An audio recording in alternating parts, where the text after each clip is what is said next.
This is the other side of Kirk Franklin praying. This is the reckoning. 2024.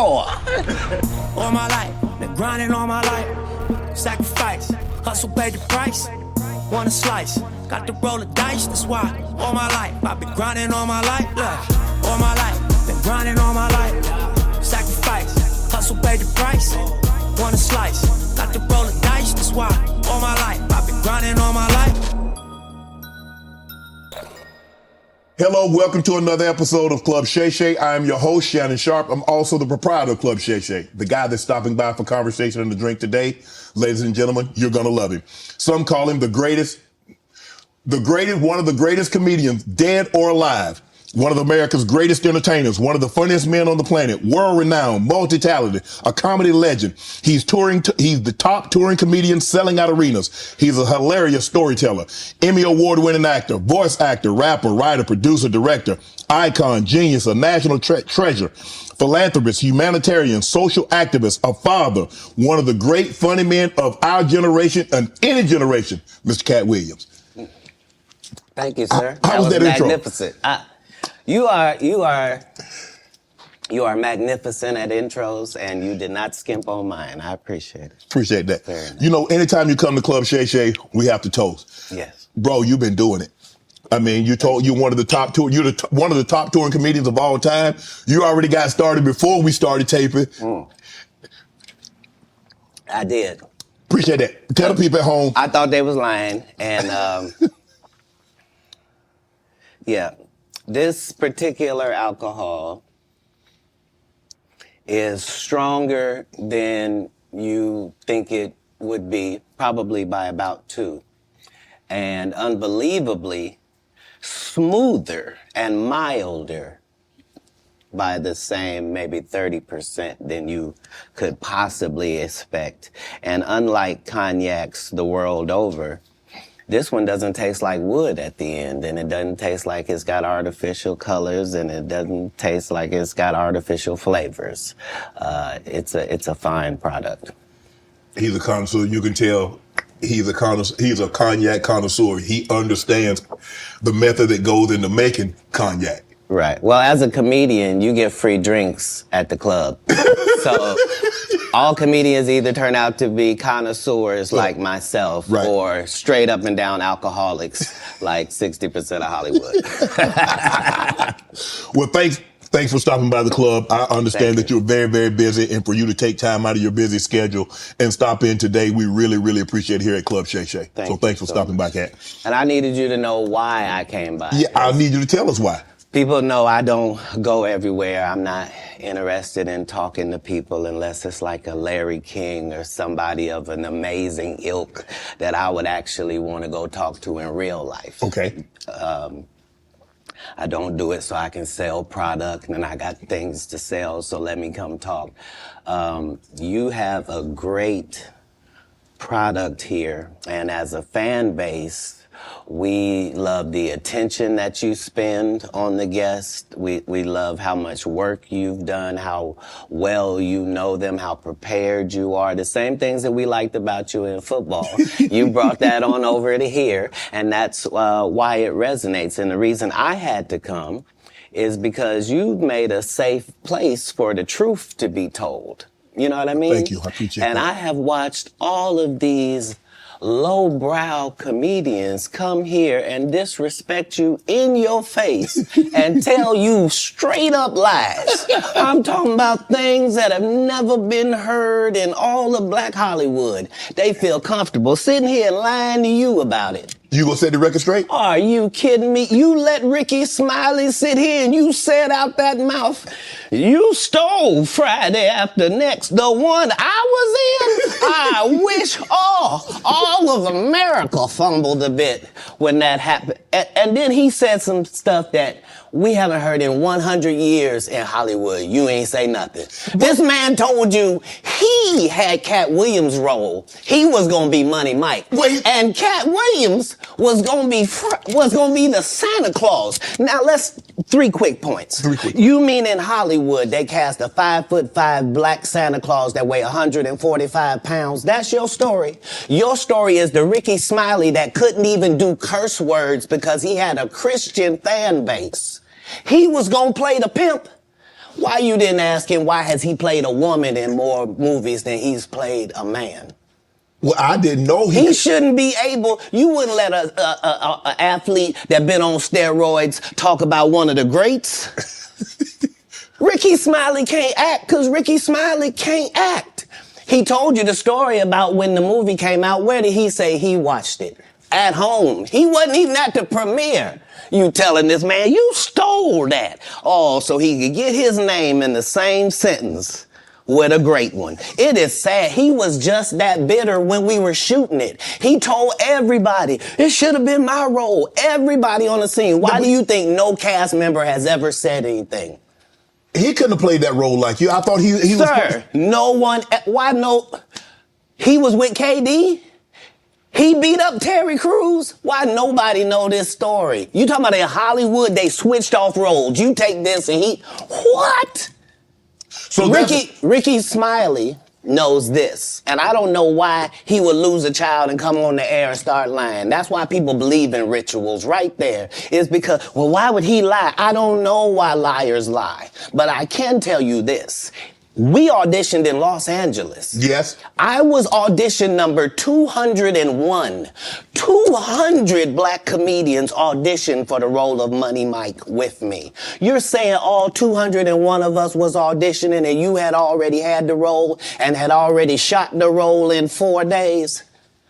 The truth of the matter is, the Money Mike in the original script got raped in the bathroom, and that's what Rickey Smiley was okay with. Katt Williams had to take the risk in front of the studios and the cast and our powers that be in his very first movie and say respectfully, humbly, guys, if we're talking about anything else, I have no credibility and I have no pull. But we're talking about comedy, right, where I have all the credibility and all the pull. The problem with Friday After Next is we're trying to make a classic comedy. And this comedy involves a rape. And rape is never funny, no matter who it happens to or what the circumstances are. If you would allow me to allow us to do this movie without a black man getting raped in it, I promise you that it will be twice as funny as it would be with him getting raped. So considering that's the real story, why would you bring up that story? 35 members of the cast and crew have never brought up that Rickey Smiley was going to play Money Mike. No one ever saw me put on a Santa Claus suit. We got a wardrobe department. They made a Santa Claus suit for me. Why that wasn't in the bloopers? Why? And here's the other thing. Everything that Money Mike said, Katt Williams wrote. So what Rickey Smiley say on his? You can't say my lines, I wrote them.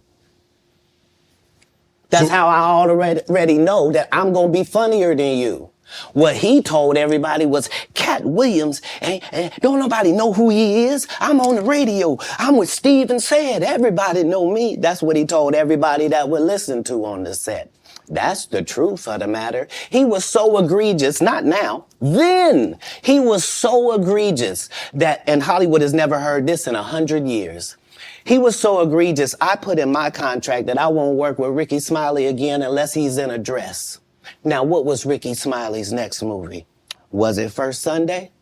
Did he wear a dress in it? You bet he did. It's in my contract. Why would you put that in your contract, Katt? That's where he's a believable actor. Him and Tyler Perry can't play a man to save their life. They play good women, and I believe that the best actor should be in the best role. So that's why, because when we released that clip and he said that, you responded because he said he was supposed to play Money Mike and you were supposed to play Santa Claus. An outright lie. So that he knows is a lie. So why would he say it?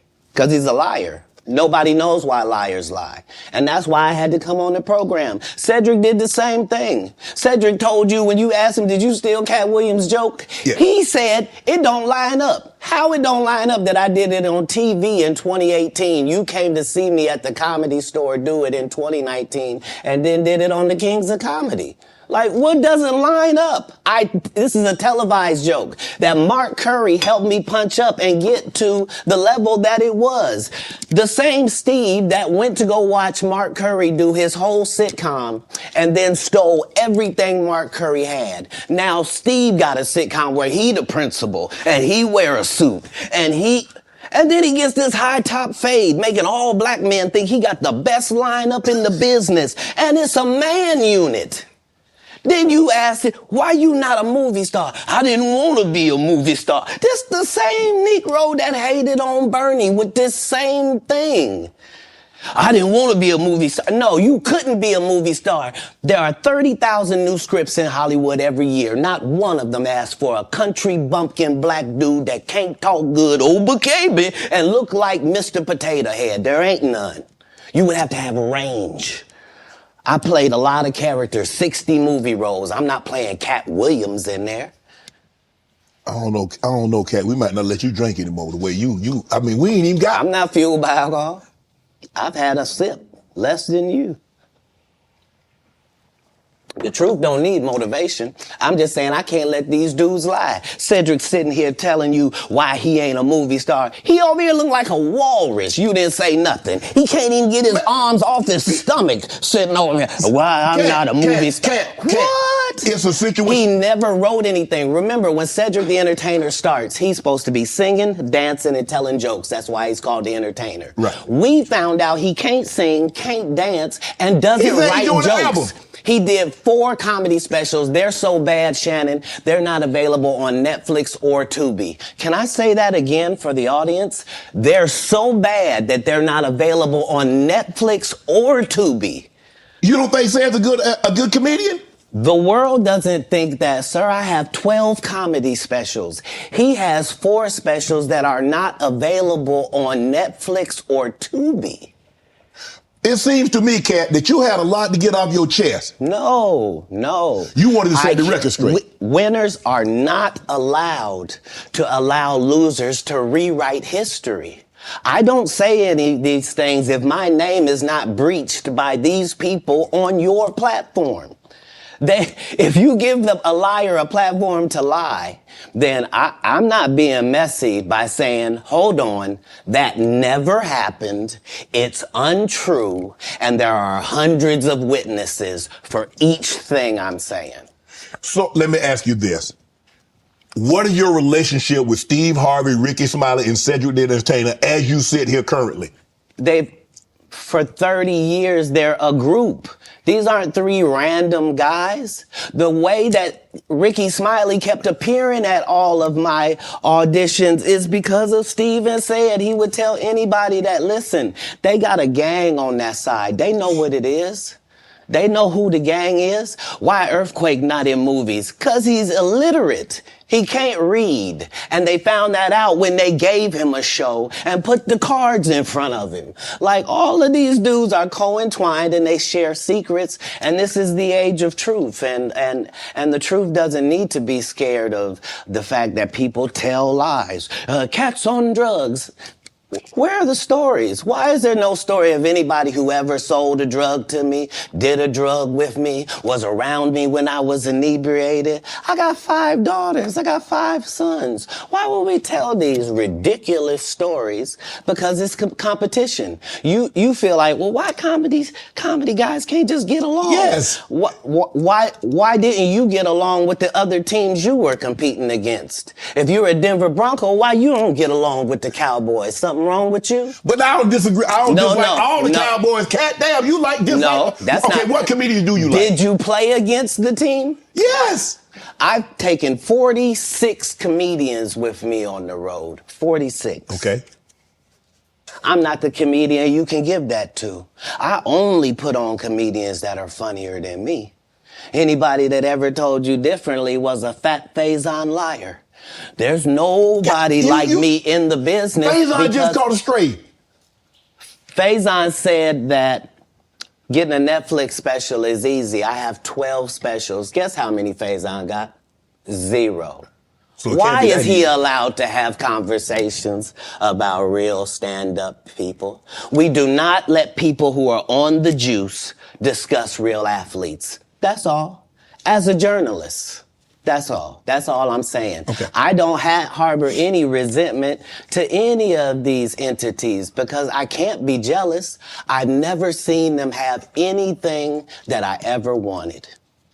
If you sign up for their program, you get a light-skinned, weird-faced wife that never do an interview. Oh, man, come on. Listen, in 20 years, won't do an interview. Nobody's ever talked to her, and she's never been interviewed anywhere. And now, understand, I'm not talking about one person. What I just told you applies to 7 people. How they all end up with that. That's part of what you get. I came in this business saying I was going to expose. When I talked about Michael Jackson, when I talked about R.Kelly, they canceled me for these things because why would you talk about another black dude? Race is not where the line is drawn. It's God's side and the other side. And we don't care nothing about the other side. Period. All of these big dick deviants is all catching hell in 2024. It's up for all of them. It don't matter if you Diddy or whoever you is. T.G. Jakes, any of them. All lies will be exposed. That's all. And anyone who takes that the wrong way, know why they take it the wrong way. The truth is the light. I need to have another one of these. Amen, amen. Gee. I kind of get one here. Right. After that, I don't really kind of know where to go. Let me, one more time. Right. We good now? Because the people want to know, well, why would he get blackballed? Yeah, Oh, I was gonna ask you that. because in 30 years, I've done nothing but collect information, knowledge, and your secrets. So if you and a man was in a corner doing something you wasn't supposed to be doing. You will tell it. No, somebody come to tell me. Okay. I gather that. I value that. I'll pay for that. Come, tell me. I know so many things I shouldn't know, and they all know it. They all know it. Why? Because you don't make me the villain. Not the guy that raises black children and ain't never done a hard drug in his life and don't have no stories of doing nobody dirty.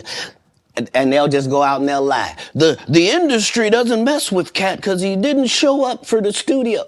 No studios have ever said that. Look at my IMDb. It will show you that no studio has ever lost money with me on the script. How?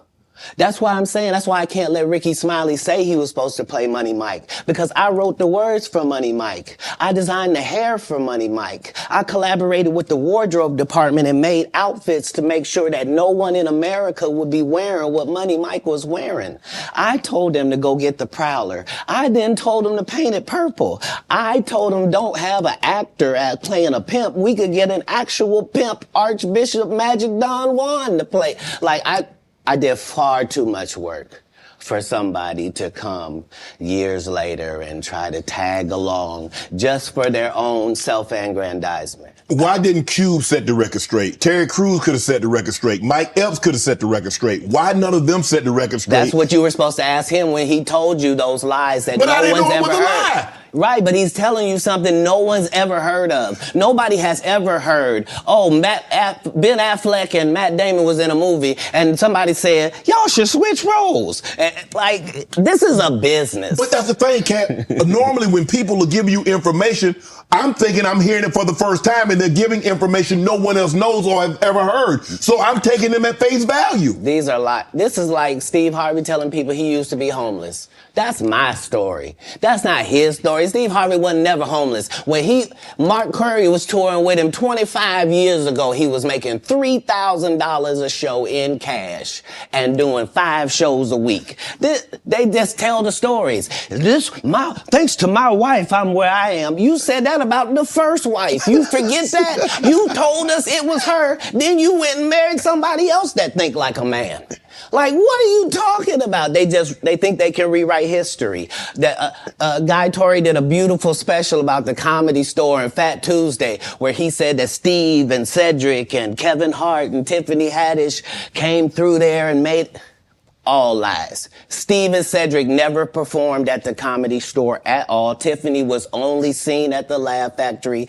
In 15 years in Hollywood, no one in Hollywood has a memory of going to a sold-out Kevin Hart show, there being a line for him ever getting a standing ovation at any comedy club. He already had his deals when he got here. Have we heard of a comedian that came to L.A. and in his first year in L.A. he had his own sitcom on network television and had his own movie called Soul Plane that he was leading? No, we've never heard of that before that person or since that person. What do you think a plant is? Maybe people don't understand the definitions of these words. He just did his documentary with Chris Rock where he shows you that his whole upbringing in comedy was on the East Coast. Yeah, it was. So how simultaneously was he here in Los Angeles doing the same thing? It didn't happen. It didn't happen. And I hate to seem like a petty individual for picking apart lies, but Jussie Smollett gonna keep lying until you say we don't believe you. Like, it's important in the checks and balances of the universe that liars not get to make complete narratives for themselves. Are you not afraid about being blackballed again? These are some power people. What do you mean again? These people are not powerful. Satan can't create anything. That includes blessings for his people. That's why, you know what the number one job of somebody that sold their soul in Hollywood is? What? Is to act like it didn't happen. They all do the same job. Why do you think Gary Owen can't cross over and he already white and been in comedy for 25 years? If what I say ain't the case. It's a cabal. It's a consortium. They rock with who they rock with and they don't with who they don't. But I'm not scared of being the competition any more than you were when you lined up across from a superior team. Yeah, on paper, they're a better team. Right. They have all the assets and resources and we don't. But let us get on the line, boy, and see if that factors in. I guarantee you it won't. Wow. Because Shannon Sharp got to be a different person than that other person. Absolutely. And he always was. That doesn't change when I change teams. That remains the same. That's how a legacy is built. So all of these shortcut takers, they canceled me for talking about Harvey Weinstein before the thing came out, but he offered to suck my penis in front of all my people at my agency. What am I supposed to do?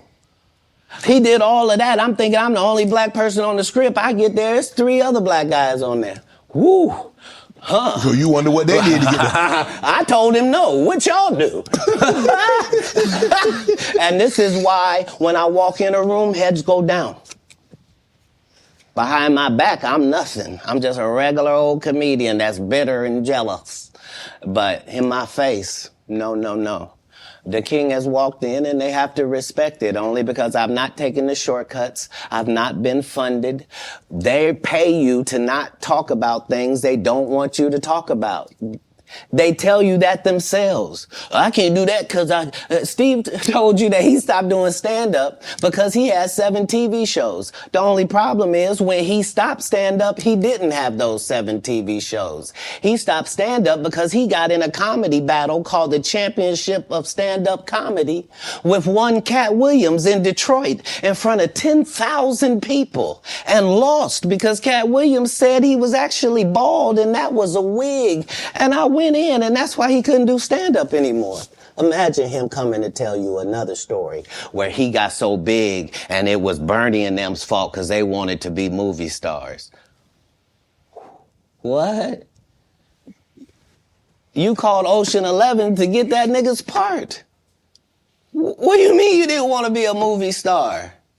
So on the behalf of Bernie, I would have to say what I have to say. Have you ever been on tour with any of these guys? Every guy I mentioned to you is not funny out there in real life. So no. Faison's never done his own tour in 30 years. Steve Harvey don't do stand-up no more. Cedric doesn't write. I'm sorry, he doesn't write. Rickey Smiley has been playing the same old black woman forever. Like, you can't get a young fan base with that. Like, you gotta be doing karaoke around the country to make that work. Right. And he is. But I'm a stand-up comedian. This is my 19th 100-city tour. I'm not gonna have a conversation with these lazy bums that'll take a shortcut at any point. Yes, it's easier for you to juice than to get in the gym, but you don't get to bring that body in here talking crazy. Talk about how good you look. What? No, there's too many comics out there that are putting their life on the line to tell these jokes, man. Okay. Let's get to your upbringing. We're going to circle back and we'll get some... I want to protect him real quick, because you had said for the Kings of Comedy, it was in 2018, 2019, but did you mean 1999? Because it came out in 2000, so I just want to make sure. No. So what I meant to say was, remember, he said I couldn't do stand-up anymore. I had 7 TV shows. I said he didn't have any of those TV shows at the time. I know, you talking about Cedric. Joke stealing from Cedric. Cedric. Okay, So you had said that 2018, 2019, but it came out in 2000, so I just want to make sure. Okay, no. What comes out in 2000?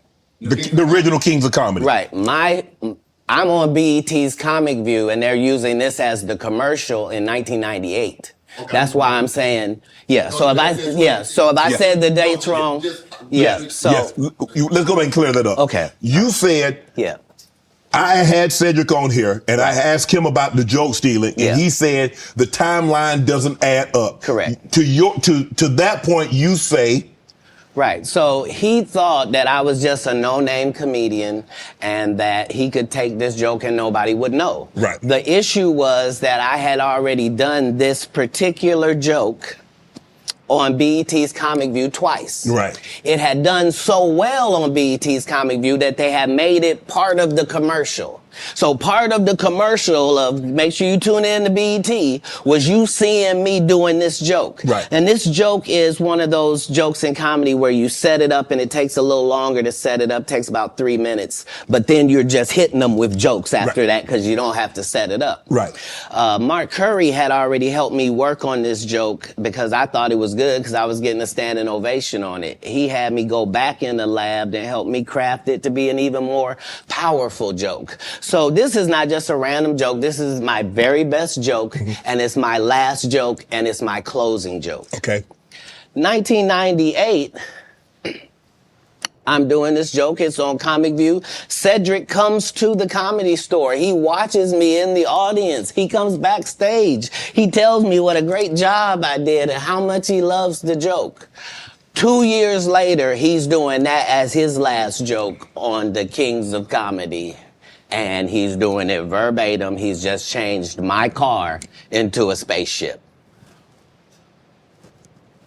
Him and Steve had already apologized for me, so I gave him a pass for a decade. Why would you sit here and be like, I saw Katt 30 times, and Katt didn't do, as I stand before you, Shannon. I would have bust Cedric's stomach. There was nothing that would have kept me from one of these in that patch right there. Like, are you kidding me? Why would you downplay me like that? Why did I give you a pass if you were just gonna lie? And so that's what I'm saying. Like, they're all a group. Cedric, Steve, Rickey, they've been a group. Everybody knows that. They've been aligned. And there are these alliances in comedy. And if you stand against them, then they sometimes have a problem. But we don't let that change the content because that's all you know me for, is that I'm quite likely to tell the whole truth and nothing but the truth. So help me God. Can you believe we're this deep into the NFL season? We got to make every second count. With DraftKings Sportsbook, you can make the most out of every game day.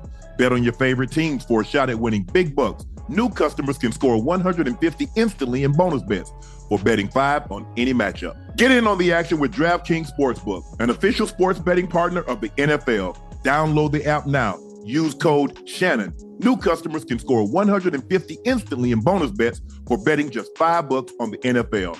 Only on DraftKings Sportsbook with code Shannon. The crown is yours. Let's get to your upbringing. Born in Cincinnati, Ohio, raised in Dayton, Ohio. What was Katt Williams' upbringing like? Your parents were Jehovah's Witness. You were a prodigy. You were brilliant. You talked to me that you got accepted to college at 7 years of age. You could read fluently at 3 years of age. So having that kind of knowledge, having that kind of prodigy, what was your upbringing? How was it? How was life as Katt Williams coming up?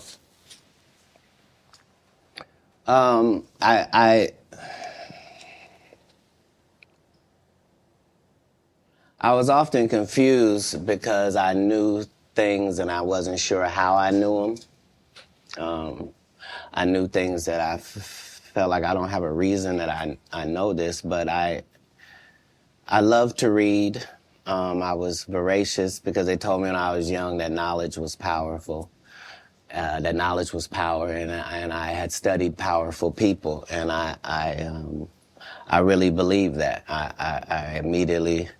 My next project was to read the whole encyclopedia set. So when you're like 6, 7 years old, you read the whole encyclopedia set, you think you're one of the smartest people in the world, right. Only to get out in the world and find out you don't know anything, you know? So it was a confusing time, but yeah, I had a childhood. I was grown, but I at 5 years old, I was in front of 10,000 people giving a performance with a full suit and tie on. You know what I mean? So yeah.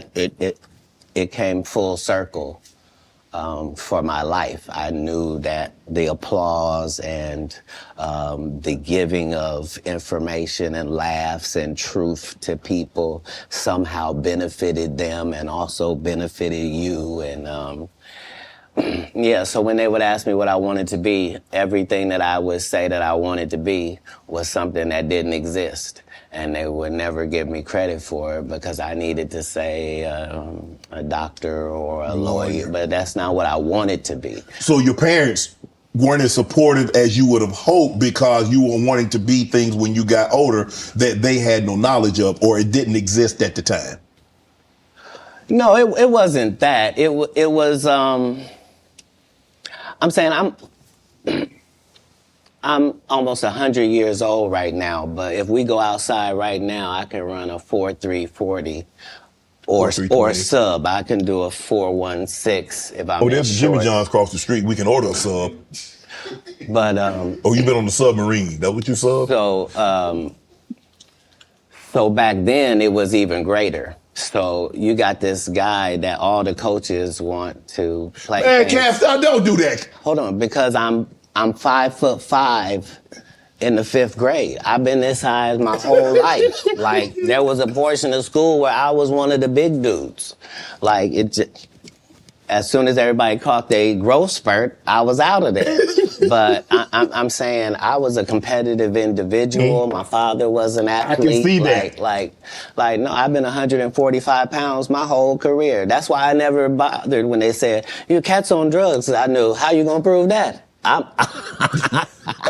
My body is a temple. I've been the same size since I was 10. Like, what do you? Yeah, like I haven't changed off this pivot foot. This has always been who I was before stand up or anything. But it was an interesting childhood. I appreciate my parents, even though I couldn't live within the religious frameworks of what they had set up. But that was more not wanting to live a double life and not want to embarrass my family. You know what I mean? Because I read where a form of punishment for you is that they would take books because you mentioned you were such a voracious reader. And a form of punishment was when they would take the books for them because you could read fluently. You told me how at like 3 or 4 years old you could read, not just a little child's book, but you could read.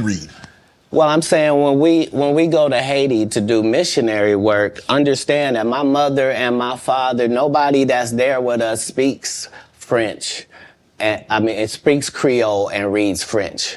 So I'm in charge of everything, from the housing to the cars to the gardener. Like I'm saying, so I'm not just reading, I'm reading in multiple languages. Like How old are you at that I'm time? probably reading 3,000 books a year from the time that I'm 8 years old to the time that I'm 12.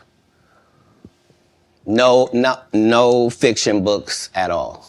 I'm only reading nonfiction. You could drive. At 12, you received a full scholarship to the National Science Academy in Dayton, Ohio. But you failed, so you would become ineligible. Why didn't you want to take that opportunity? I didn't see it as an opportunity. When I got in there, all the students were wearing lab coats, and it seemed very confined and restricted, and nobody seemed like they were having fun. It just seemed like everybody was smart. I didn't want that. That wasn't what I was signing up for at all. And plus, I thought that Jesus was my big homie. So you know how you get a story about a dude joined the gang and you get a big homie, right? Mm-hmm. Like at this particular point in my life, my thought is that the Bible is the greatest book that's ever been written. Okay. That it houses the truth, and that it gives you this story of Jesus, and that I'm supposed to be like him. Okay. So it's already in my head that as soon as I get 13, I'm leaving. You at 13, you don't only like, okay, Mom, I'm moving out. You moved from Ohio to Florida on your own. You weren't afraid. I mean, you like, did you? Hold on. Did you not have? So what were you going to do when you got to Florida? Don't say I wasn't afraid. There's no such thing as a human being of not being afraid. Okay. There are certain human beings that understand that being afraid in no way stops you from doing what you got to do. Okay. So I was afraid, but I couldn't be that afraid because I knew what had happened with Jesus. I knew how it worked out. I knew that I wasn't in the wrong with how I was feeling, and I knew that I didn't have any bad intentions in it. Right. So I trusted God that it would work out. Why Florida? Because if you're raised in Ohio, the one thing on your list is, I'm going to get away from snow, and I'm going to get as far. I want to go. Tell me the place. I literally went to a truck stop, and I asked all the truck drivers where they was going. And there was one guy going to California, and there was one guy going to Florida, and they told me how long it was going to take. And so that's why I ended up in Miami. Because... How'd you get there? You caught a bus? No, I just told you. I was at the truck stop. So you hitchhiked? I didn't hitchhike. I got in the back of the dude's 18-wheeler, me and my Rottweiler puppy and my suitcase. Yeah, because I probably had $2,500 on me like I was shoveling snow and cutting grass. Like I always had pockets full of money. When did you make the decision that you were going to leave Ohio and go somewhere? And it ended up being Florida. But when did you know that you were leaving Dayton, Ohio, going to Florida?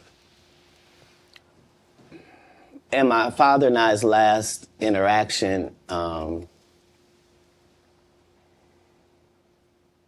somebody could have not made it.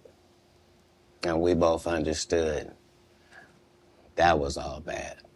What was the disagreement about? If you say that my family is very religious, just say I'm not. So anything that I'm going to do is going to fall out of the guidelines. Right. But I'm not going to let you tell me what I'm going to be, especially if what you're saying is wrong. I can't condone wrong. And if I find out that something is wrong and I tell you it's wrong and you don't back me, that's what it is. Even as a young child, you were willing to tell your parents that some of the things that you're saying doesn't coincide with what I've been reading in the Bible. No, very simply. Don't try to disfellowship me for sexual acts and I'm a virgin. Sorry, God don't make mistakes. You don't get 2 times to fuck me over. What do you mean you went to God and he told you I was guilty? You just lied on God. So long. That's it. There's no conversation. Deuces. That's what it was. That's when you made the decision. After Yes. that conversation right there, you say, "Nah, I can't live under this roof." It wasn't a conversation. It was an altercation. In the altercation, I love my father. My father loved me. But we are 2 men at it. It'll never be the same again. You can't sleep comfortably around me. And I can't sleep comfortably around you. How similar are you to your father? I don't know. He's a great man. I'm saying, because it seems like y'all butted heads. Right, but I'm saying that generally happens with a father-son dynamic. It was just that religious relationships are always difficult in families. They always are. Before it got to the point, because the dynamic, he's father, you're son. Before that dynamic and you step up on his level and you challenge him, you felt it was best for you to leave. No. I'm not being challenged. I'm being beat to death. Oh, he was abusive. I didn't say that. I said we were in an altercation. I see what you did there. I saw what you did there, Katt. Yeah. I saw what you did. You was in an altercation. You didn't say you lost. You said you was in an altercation.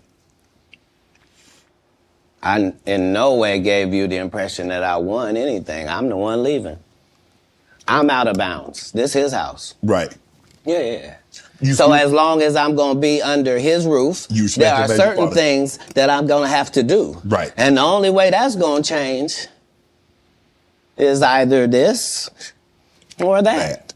And I'm saying I had 2 younger brothers. Like, I'm not an unreasonable person. Like, I don't have any mental issues whatsoever, despite what they lead people to believe. You know, I make pretty good decisions. Were you not... So how was their relationship with your father? Were you not afraid to leave them? Well, I asked because it went all the way to the actual department, so it was actually going to be something. And when I asked them if they could just make sure that my brothers didn't get separated and what have you, they said they couldn't make those type of guarantees, that they weren't really sure what would happen if this went down. And so part of leaving was the hope that it would be okay for them, because none of them experienced what I experienced. I'm saying I'm the oldest. It's a lot riding on me. I'm supposed to at least religiously hold down the family's name at this household. Right. You know what I mean? How much older are you than the baby and the knee baby? Like a lot older. Like if I'm 12, 13. Yeah, they're 5 and in Pampers. Wow. You go to Florida. You tell the story. I've heard you were homeless, and somebody else told the story, said they were homeless, and you said they hijacked your story. Now I don't. At 13, I shouldn't have to tell you I'm homeless. I'm in Miami, Florida. I have no family members in Florida. I couldn't buy a house if I wanted to. I couldn't get an apartment if I wanted to. I don't have a credit history. Like, this is not a stretch for me to say that I'm homeless. I'm living in a park in Coconut Grove. The park still exists to this day. For 8 hours a day, I would get up and go to the library and study for 8 hours a day to increase my education. And then I would leave out of there and go to the marina and steal car radios and make $2,000 almost daily. Like, I had a routine. So you really could have played that old thief in Santa Claus. You could have played it. No, the Santa Claus wasn't a thief. The Santa Claus, you can't tell me. I read the script. Rickey Smiley told you he didn't read the script. The Santa Claus was a crackhead. He just had that outfit on. That's what I couldn't have played. Okay. Like, I couldn't have played a black guy that got raped in the bathroom. Right. So at any point in time, you're like, man, I made a mistake, man. I should have stayed my butt in Ohio, man, because this ain't what I signed up for. I didn't experience anything once I left home that I hadn't signed up for. If anything, it saved my life. Me being homeless for that small period of time allowed me to see all of the people that were in that situation, and to see that these were lawyers and doctors and teachers, and that these people were white and black and Asian and Indian. And the only thing that all of these homeless people had in common was They made a bad decision and aligned themselves with drugs. And I interviewed them all. What drug? And guess what, Shannon? What? Nobody had a great story. Nobody had a great story of what meth had done for them, what crack had done for them, what cocaine had done for them, what heroin had done for them, what speed had done for them. Nobody had them stories. Everybody's story was, I had my life together. And then I decided to do this dumb thing.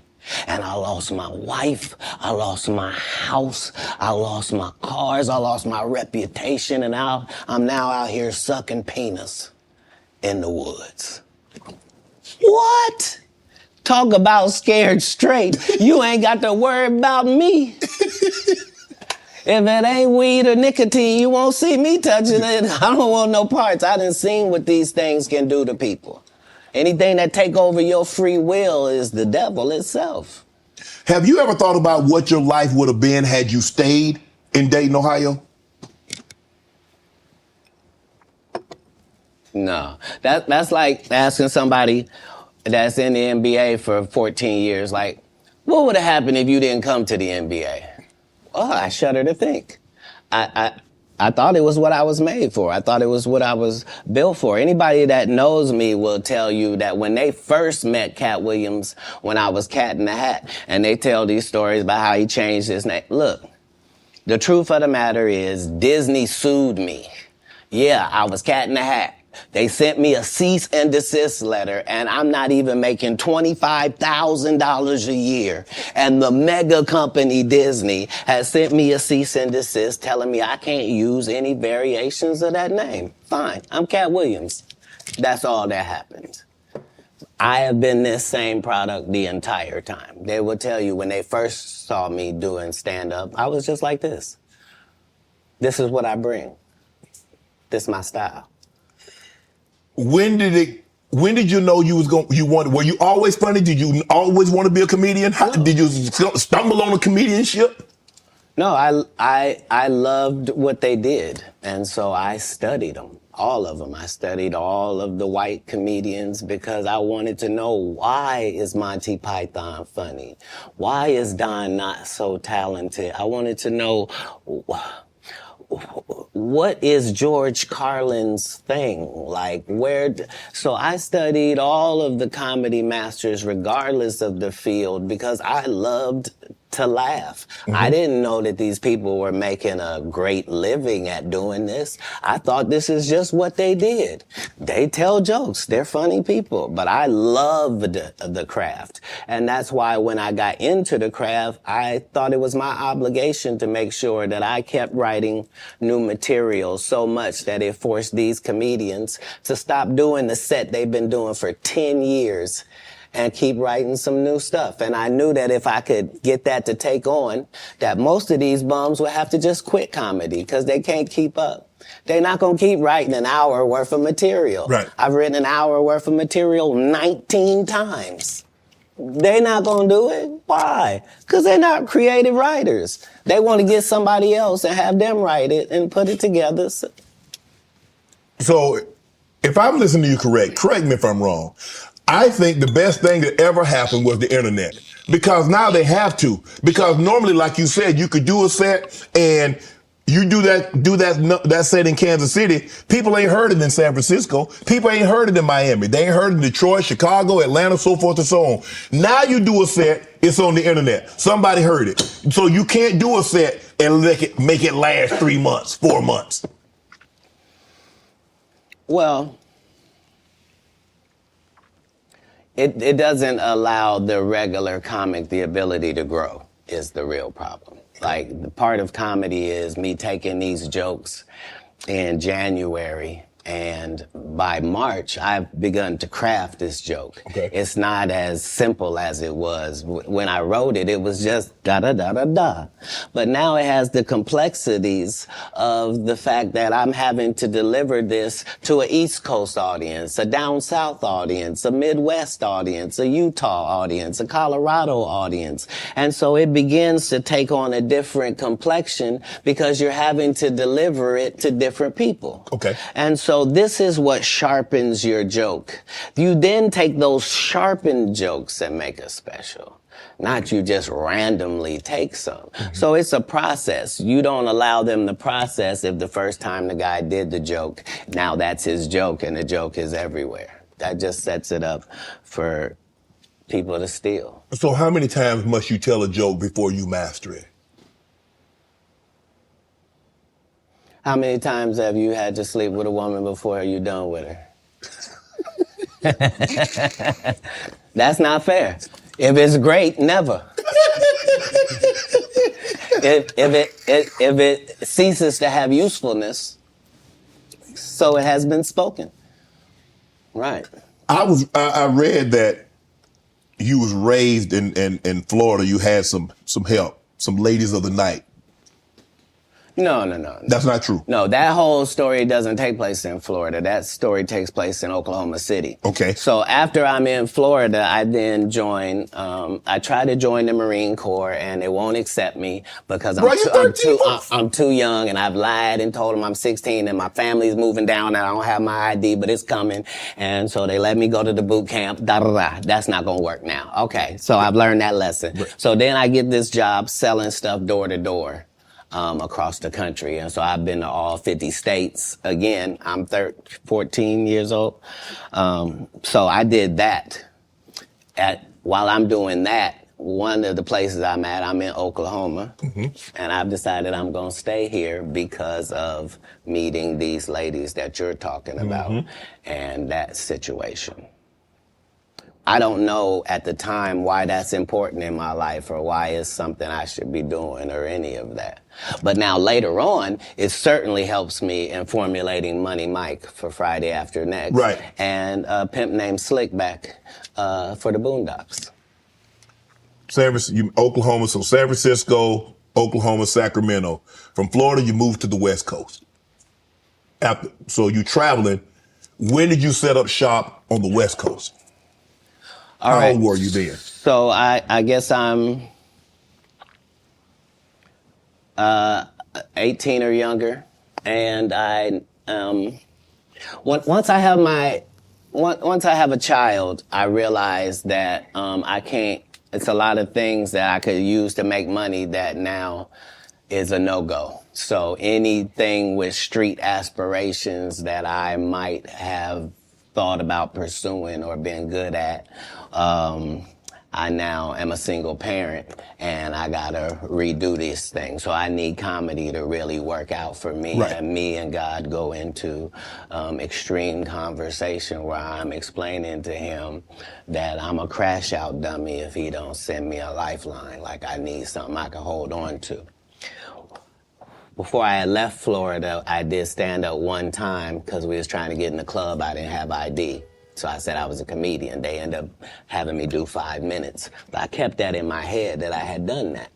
When we get to Oklahoma, they're having a competition for stand-up. And if you win, you get to go out on the road with Jeff Foxworthy and Dan Whitney, who is Larry the Cable Guy, and Richard Jenny, and these great comics. You get to open for them. And once I did that, I realized, okay, as a comedian, I'm like way behind schedule. I done started this too late. All the funny guys are already funny and known names. Like, how am I going to progress? So I realized that I do better with a white audience than I do with a black audience. And I'm not sure why that's occurring, okay, but the white audience likes me more. That's interesting. So when I moved to Sacramento, it's because Sacramento has a white and a black audience almost 50-50. That's okay, almost the makeup of Sacramento. So I live in Sacramento for 2 years until I get to the point where I am equally as funny if the room is black as I am if the room is white. Okay. That's not enough. Now I need to be one of the good ones when it comes to black comics. Mm-hmm. So now I have to move to Oakland, and that's what lands me in Oakland for 3 years.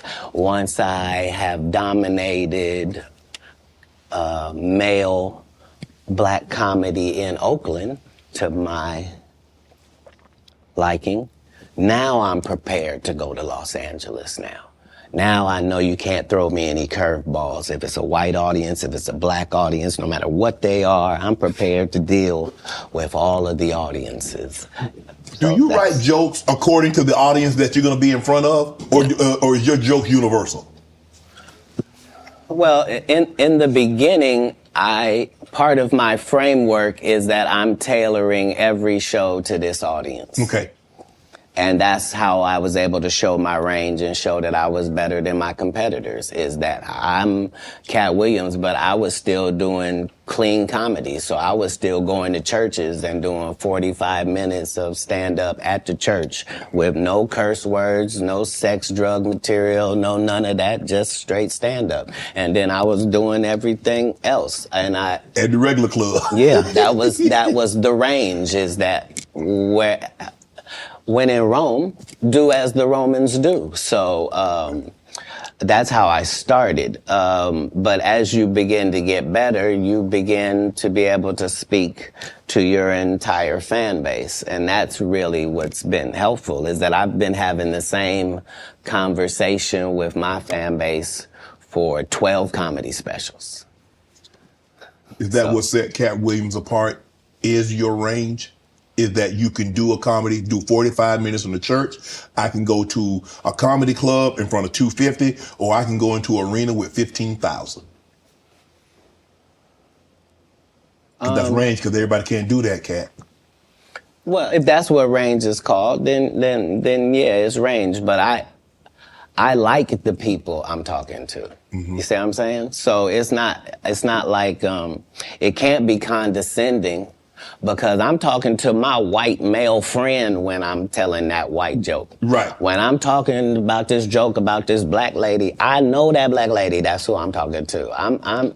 I'm speaking to this fan base that I've been speaking to from the beginning. I already told them what I was on when I first came in. I told them they was gonna come after me. They was gonna cancel me. They was gonna say terrible things about me and try to mess my life up. I said that coming into stand up. I'm saying it in my So you knew it was going to be? It has to be. I know I'm going into the belly of the beast. How could I be naive? I know that I'm going into Satan's playground, but I'm trying to be so good that you got to bring me in so close that I can see who's doing what and what's going on in there. In San Francisco, you joined the Nation. I was never in San Francisco. I was in Oakland. You was in Oakland. Did you join the Nation? Is that? Yeah, Honorable Minister Farrakhan and I have an extremely close relationship. He refers to me as one of his sons. So, yeah, I spent a particular period of time. Let me explain. Yes. Because my particular background was already religious and super strict, right? I didn't find out about other religions by reading about them. I went to their religion. I don't want to learn from Jewish people from outside. I want to be in a synagogue. I don't want to learn about Muslim people I want to be in a mosque. I don't want to hear about the Baptist or the Pentecostal. I want to go to their church and see. And so that was the religious discovery that I was on through that period in my life. When did you know you were funny? Probably about 10 years ago. 10 years ago? Yeah, about 10 years ago. So you didn't think as a child, because obviously you said the very structured background, your family was very religious. So obviously you didn't get an opportunity. I never did a talent show. I was never in any extracurricular activities. I was never in drama. I was never in band camp. I was never a Boy Scout. And you didn't stay in school long enough to get funny because you dropped. You understand. So there was no, I don't tolerate high school games. I didn't go to high school.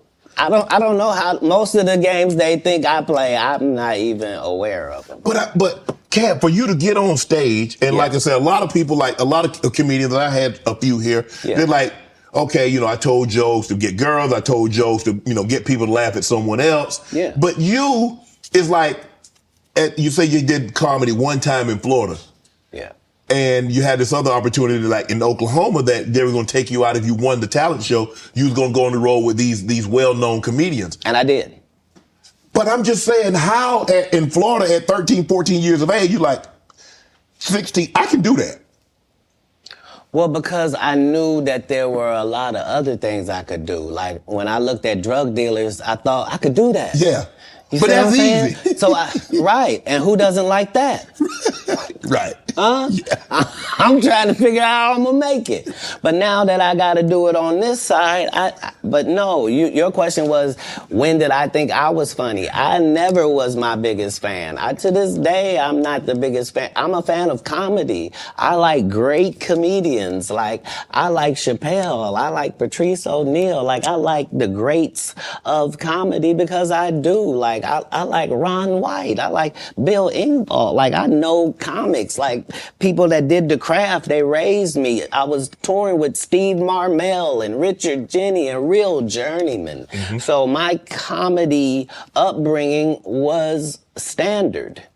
I thought you had to work all night, every night, all around the country, and you had to write jokes, and that you were trying to write jokes that other people weren't writing, and that your job was to be funnier. Like, people that know me will tell you I've been on this. Like, I had a list of all the black comedians that were more famous than me. There was 300 of them on the list, and I had to be able to cross them all out before I could make it to the next level, before I felt like I was funny enough to do that.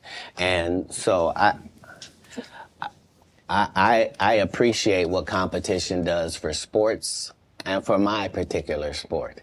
And comedy is a sport. What gave you the confidence that you could get on stage? You remember I was 5 years old on stage. Okay. So performing in front of people was no problem. But I was reiterating God's word at that point. Oh. Now, I just have to make sure that the content is good. If the content is good, what part can I not do? I'm a vessel.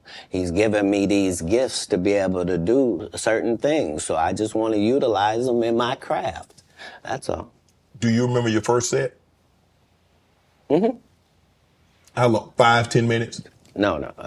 I think 3 minutes. 3 minutes? Yeah. Standing ovation, boos, some applause, some jeers? No, none of that. They applauded like I was a professional at it. But now looking back, I understand. Because you got to understand, they were all thinking, he don't even look old enough to be in here. And we don't have any black guys that live in this town. Right. Where did he come from? And then he gets up there, and for 3 minutes, he's talking about the fact that he is the entire black community. Right. And he is as disappointed in them. It looked like they looking for where the rest of them is. And so is he. And that was his set. But I understood from that point that the truth is really the commodity, and the fact that we are all individuals and all separate and all our own islands, but not in real life. In real life, it's only 5 or 6 different types of people, and you're gonna see them everywhere that you go. And all my enemies all look the same in the eyes, whether it's Faison, Wanda, Aries Spears, they all look like... Man, what you got against Wanda Sykes? You think I don't remember that? Sir? Wanda Sykes and Wanda Smith are 2 separate people. I mean, Wanda Smith. And I had only said one name, sir. Wanda Sykes I'm Kirk. is amazing. I love Wanda. And I agree. I love Wanda. That's my girl. Mine as well. I remember on the radio, you went on a radio interview. If I'm not mistaken, that's in Atlanta. Right. And you came on there with seemingly good intentions. And she attacked you. It wasn't just that part. It was the fact that before I go in there, she has a conversation about, okay, now, I just want to talk to you because you just won an Emmy for the city of Atlanta, and this is in Atlanta, and they just want to hear about the Emmy and hear from you and to thank you for what you did putting the city on. Right. Okay. And we won't talk about your kids. We won't talk about jail, no cases. We ain't going to talk about none of that. Right. And immediately gets in there and goes the opposite way. You can't flip up on me because you're an inferior comedian. I'm going to destroy you, and I'm never going to call you out of your name. I'm never going to say anything disrespectful to people that look like you. It's a very thin line I got to call, but this lady is trying to embarrass me in front of a largely homosexual fan base. That's why she got canceled.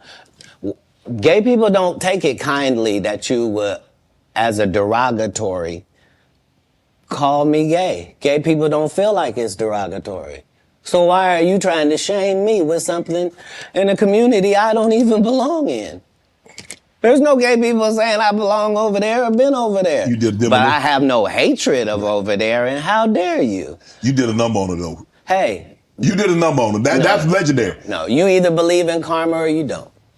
Because I didn't even know any of the stuff that she had done to my fellow comedians until afterwards. I just know that it was a setup. Right. And remember, they tried to kill me this same weekend.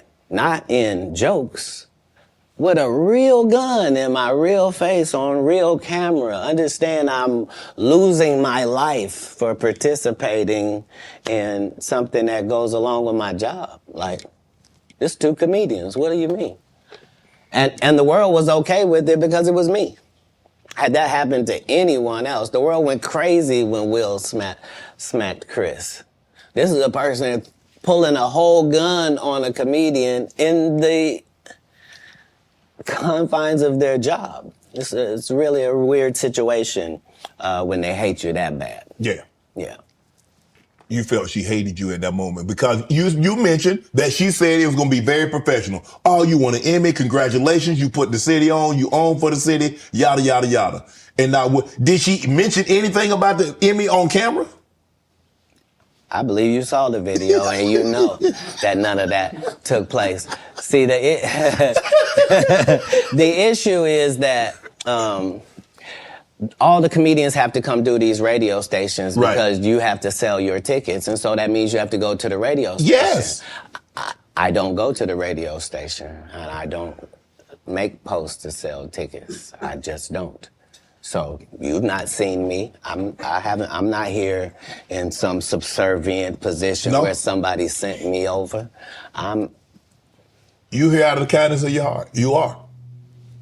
No, I'm saying in the interview situation. Yes. Yeah, right. For sure. Yeah, and this person knew I wasn't there for that But how hard, because you have to understand, she is a female.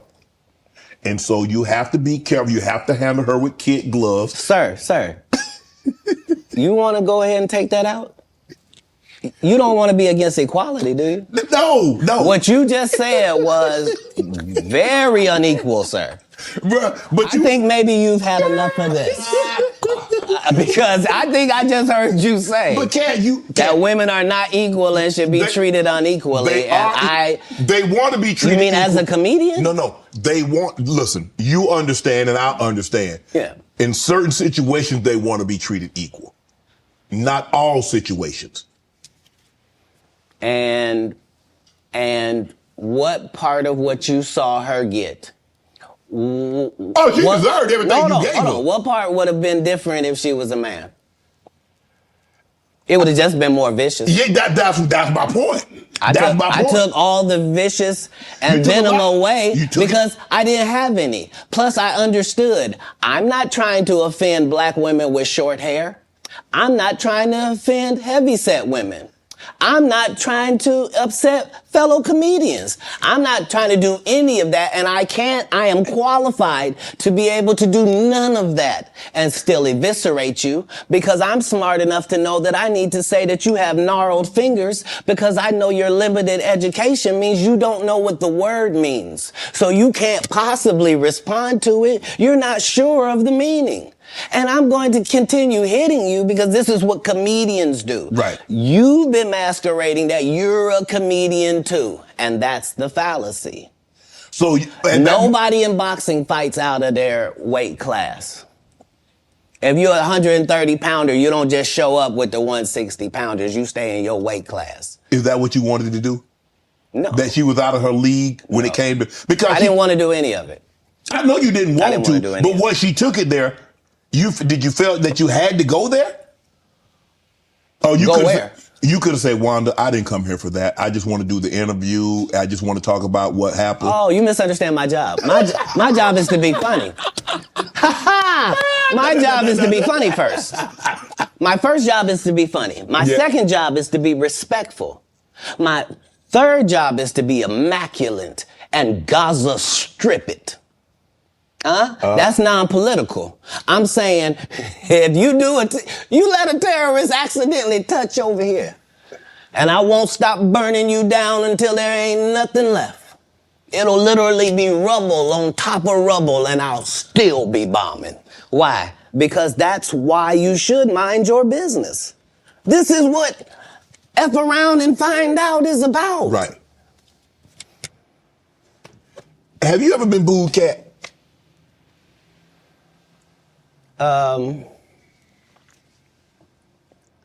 Yes.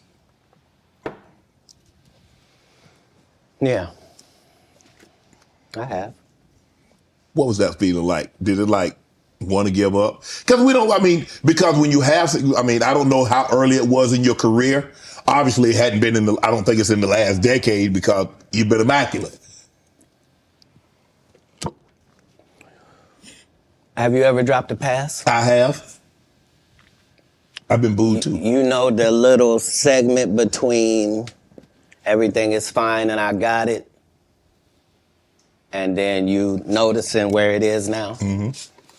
Yeah, it's that. The thing about, as a comedian,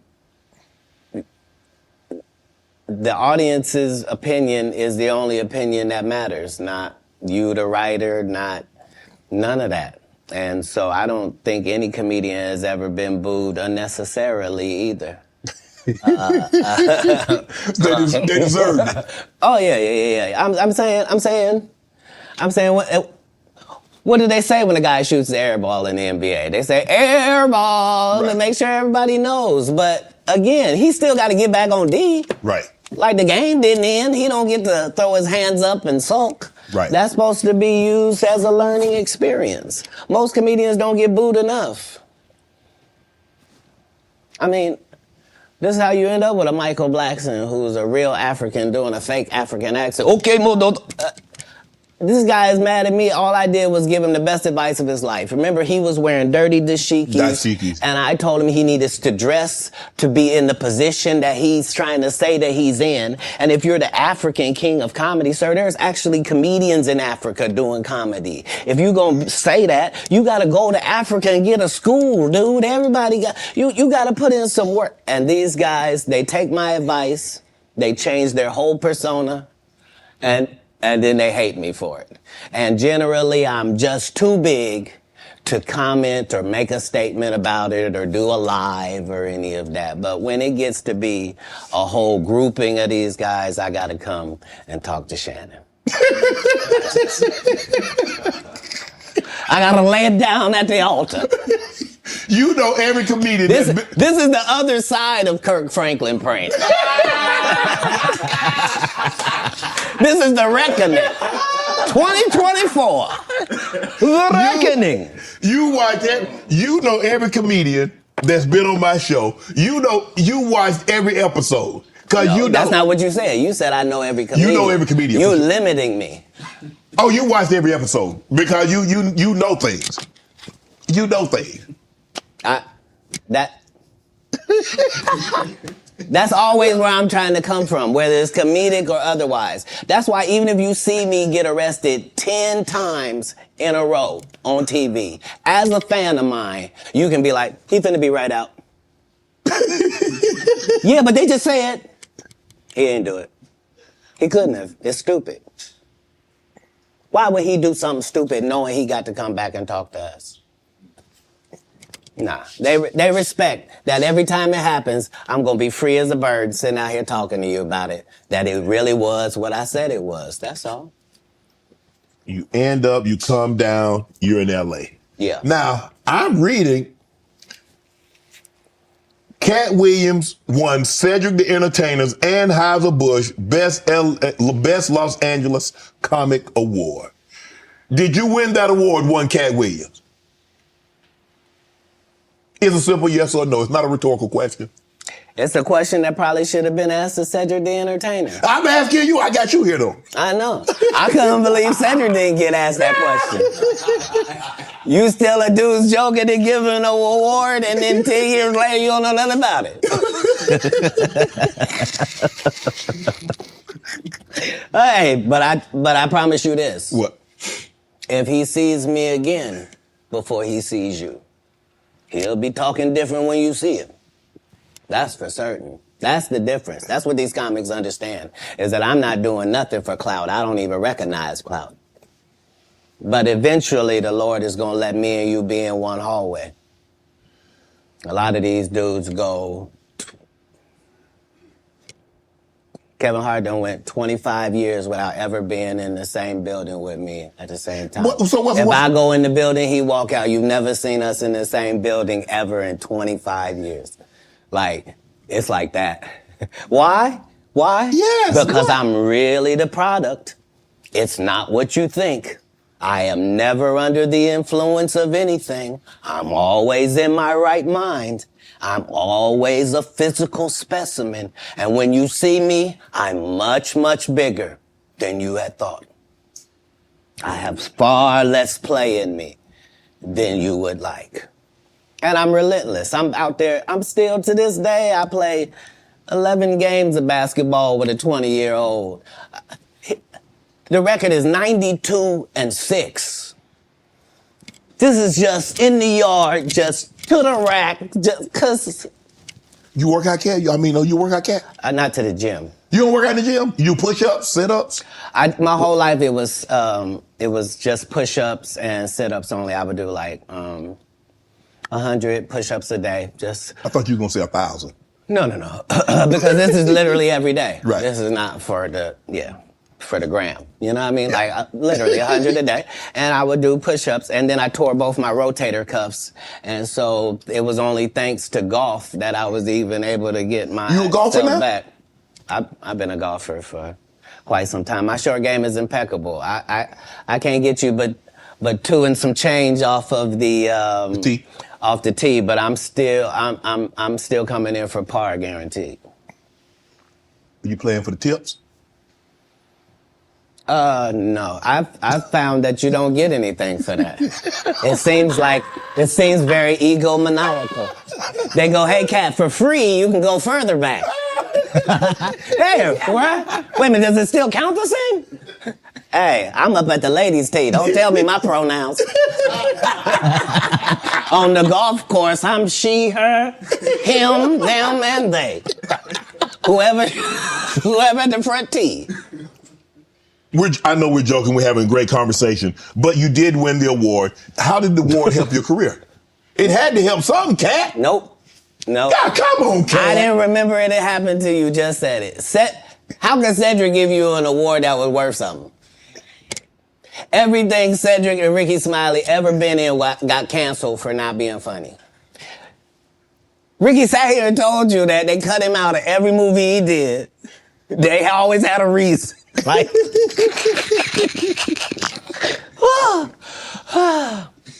that's why I'm funny, because I'm a happy person. I laugh all day long. I can't even imagine the misery of these bums. Just to not be good at what you do, not work hard at what you do, but have to act like you the best at what you do. It is crazy. It's crazy. But they be touring, they be doing like 100 shows a year? That's me. I don't run into none of them. That's what I'm saying. If you a Faison Love fan, you mean you've been a fan of him for 32 years, you still waiting on him to do his first special? You mean to tell me if Steve Harvey, your favorite comedian, you mean you've been waiting for him to do stand-up for 15 years now? I mean, Steve got a lot of other... DL's still out there. None of those irons matter to stand-up. Who cares that they wrote a placard for you to do Family Feud on? Like, you're successful because we're surprised you can talk for a living and it's entertaining that you're going to say some funny country things. But not a writer. Right. Not a writer. How did you develop Money Mike and get it? Everybody talk Money Mike. How did you come up with that and said, you know what? This is how he should dress. This is how he should talk. This is how he should look. This is the kind of whip he should ride. This is how he should talk. So if you'll remember that was my first movie, just understand that what I did then, I've done with every single role, whether it was an Emmy-winning role or whether it wasn't, whether I was playing somebody homeless, whether I was playing a dirty vagabond on Atlanta, whether it was an eccentric guy in First Sunday, regardless of what the role is, the first thing I do is erase me from it. Okay. So anything that I would naturally do, that's what I'm not going to do because I'm playing a different character. You're playing the character. Okay. Right. So I then create this person based upon real life circumstances. So I don't have to wonder what a pimp thinks because I've been in that position for a little while. I also worked manual labor for some time in my life, so I don't have a problem paying somebody that works. And I don't have a problem being a go-getter because I'm a go-getter. So I bring whatever I can to these characters. I was able to... the first week that I got the script, there was a pimp guy that used to be a pimp, but he wasn't anymore. He was a rapper now, and his name was Mac Minister. And he had been a pimp and was going to be a rapper. And I had never done a movie before. I was a stand-up, and I'm getting ready to do the movie. And so I was able to craft what a real pimp was like, what was too much. I didn't want to be stereotypical. Right. I did the research. I saw how many times people played pimps, and they were always... It was always something weird about them, I guess, because it's a weird job. You know what I mean? Right. And I wanted somebody that didn't seem like none of that. That he really thought it was a business and treated it like that. And so, you know, adding those levels to acting is what all actors do if they're not Steve or Cedric or Rickey. Like, you're trying to create a character. You can't just be Faison in every movie. Like, you're just gonna take your shirt off on every movie? Like, why does it say that in your script? Man, let Big Worm live. Let him breathe, Katt. Let Big Worm breathe. Stall him out now.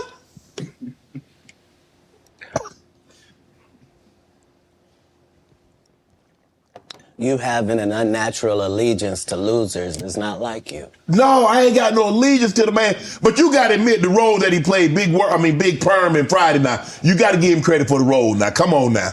Let me ask you a question. Yes. If what you're saying is correct, why wasn't he in next Friday or Friday after next? I mean, his role, it wasn't good. Sorry. There was a lot of people that appeared in the first one that weren't in the second one, Katt. I'm just telling you why. I'm sorry. I'm sorry that there's a news flash that there are reasons for things in a business. Yes. Oh, okay. Well, why did you bench D-Lo? He had 2 points. What are you talking about? Shut up. But I like him. Nobody cares about that. That's not what we're talking about. These are business conversations that deal with businessmen. Right. Right. When you're good at something, you should progress. The guys that are not as good, they should fall down by the wayside. That's natural. So you believe if your talent doesn't support it, you should fall by the wayside, and the guys that have the talent and that get elevated, they should move. No, that's what water says. That's what the universe say. The universe say the levels.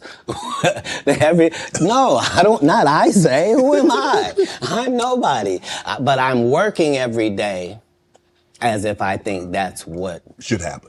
Is how it should be. And I'm choosing comedians that also write and work hard and don't steal other people's material. And I'm making sure that they all make $300,000 a season. And I'm making sure that they're not ever signed to me or my conglomerate. And that's why they're successful. No, you can work with me and still be an independent businessman, boss owner like you came in. Right. I don't need you to be subservient to me. That's those other guys that make you pay dues. You said earlier that you rewrote a lot of what Money Mike was to say and how he behaved. So they allowed you the freedom, the liberty to ad lib. How much? Would they allow you to just make an interception if didn't nobody talk about it? As a football player, if the ball comes your way, can you just grab it? Can you make an interception anytime? Are you allowed to pick up any fumble? You can do any hustling, right? Oh, okay, same here. Same here. But here's the thing, though. Even as an offensive player, they might let me ad lib once I get a couple of years under my belt. They wouldn't let me ad lib as a rookie. That was your first movie. I told you the conversation in my first movie. Just because I am committed to laughs. The only way I made it past those 300 comedians, I didn't tell you this. What it required is I had to watch all 300 comedians 10 times a piece. I watched your set 10 times of you performing, whoever you were, and then I counted how many laughs you got every time you did these amount of minutes. So if you told me this comedian and told me he did 30 minutes, I could tell you that he got 26 laughs in that 30 minutes because I had done the numbers on everybody. So I didn't just say I was funnier. I knew I was funnier than the comic you liked, and I could tell you how many jokes funnier I was because that's how we judge stand-up. You do 15 minutes, I do 15 minutes. How do I know I'm funnier than you? Because you got 6 laughs and I got 16. I'm almost 3 times better than you, low-key, boy. But I'm never gonna tell you the formula. So you gonna keep just going out there telling jokes, not understanding that psychologically, the audience by 10 years is convinced that I'm funnier than you. They just don't know why.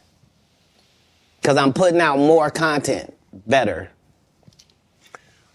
I had Terry Crews on here. He said at the time that you did the movie, you were homeless. Is that true?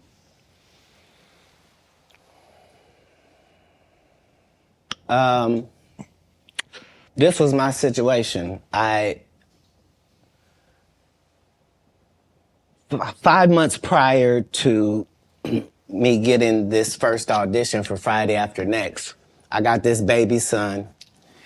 I'm holding him up above me. He grabs my little chain. He's playing with it, and he accidentally drops it. It breaks out my front 2 teeth. I'm in a situation now where when I go to the dentist, they telling me this gonna cost thousands and thousands of dollars to fix this right. They not telling me what it's gonna look like.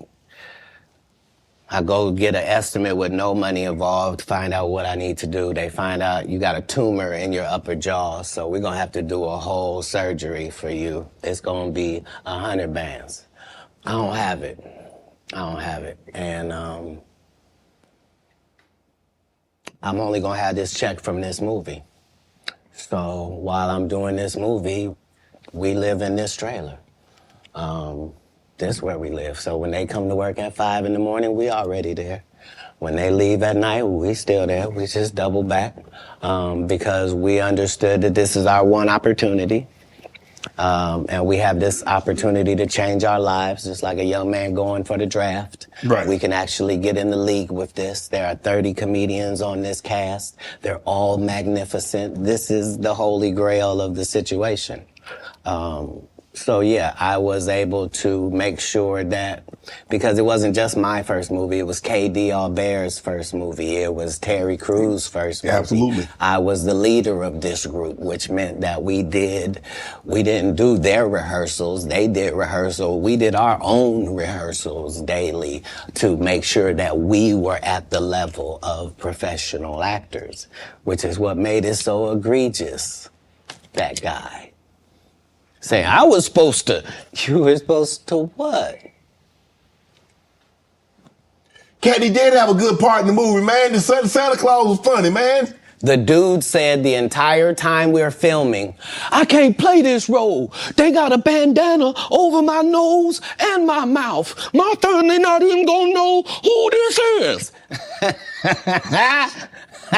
So yeah, tell your story.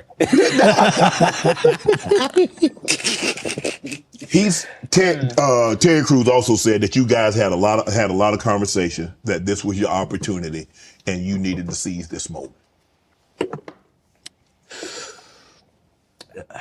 Terry had the benefit of having been in some very high-profile situations already and took L's. Mm-hmm. Like, he had been in the league, you know what I mean? He had done pro wrestling. He had done a lot of things. He had been televised in some things that hadn't worked. Right. And this was just fortuitous for him. And now you know what nobody has ever said in the whole industry in 20 years about, you know, the whole Money Mike not getting raped in the bathroom. Right. So I understood going in that there's no reason. I lost for a 5-year period, every single movie that Kevin Hart did was a movie that had been on my desk, that all I had said was, just, can we take some of this step and fetch it shit out? And then I can do it. Like, it don't need to be overtly homosexual, because I'm not homosexual, right? It doesn't need that to be funny, right? And me saying that and them going, oh yeah, no problem. And then going to give it to this other guy and having him do it just like it was. And acting like I'm a bad person because I keep standing on my standard. But, yeah, it's interesting, but I wouldn't change it for the world. Like, again, I'm on the winning side of these decisions. You know, look, I've had Cube, I've talked to Cube, and a lot of people say Cube doesn't pay. What's your relationship with Cube, and what did that opportunity mean for you? Well, the ungrateful bastards that would say anything about Cube's payment, you shouldn't even talk to them anymore. Like, you don't go to Goodwill, you don't go to a Goodwill thrift store and go, look at all this cheap ass shit. Why don't you shut up?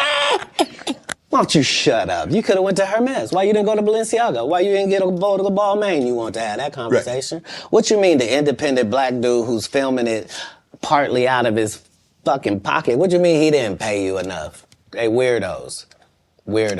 That felt like they earned the opportunity because they were big. No, yeah. I understood. That ain't no $200 million movie. Well, I mean, how much did you expect you was gonna make?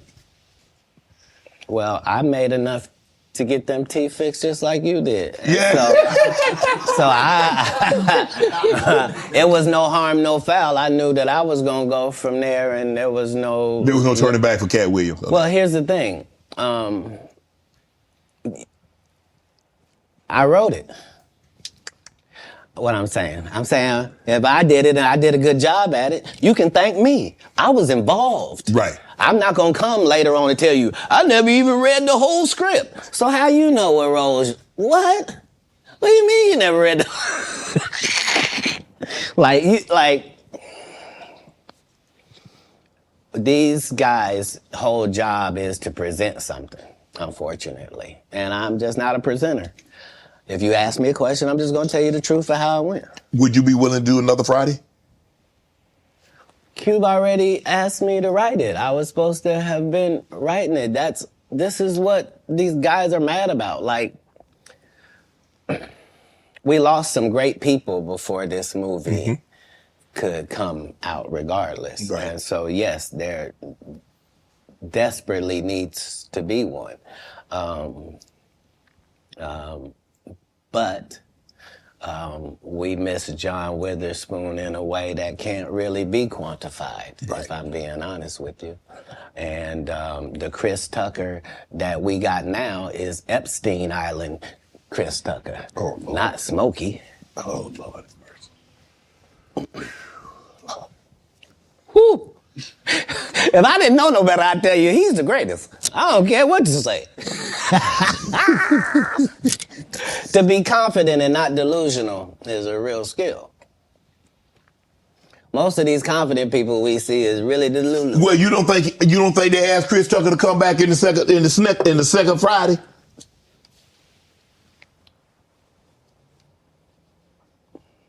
Smokey was all in Smokey. There ain't no Friday without Smokey. We all agree to that, and there's no next Friday without Friday, and there's no Friday after next without Friday. Nah, we talk about the road because you say that they don't. Here's the thing. Okay. Here's the thing. Chris was allowed to make the decision. At the time that this is happening, Katt Williams is known for smoking weed. Willie Nelson is known for smoking weed. Right. Snoop's known for smoking weed, but none of us is really known except Willie. And I'm saying, Chris Tucker didn't want to be the poster child for smoking weed. He don't smoke weed like that. Right. He in the church. He Michael Jackson's best friend. Christmas. Michael Jackson called him Christmas. You ever met a man that gave you a little nickname like that? No. Me neither.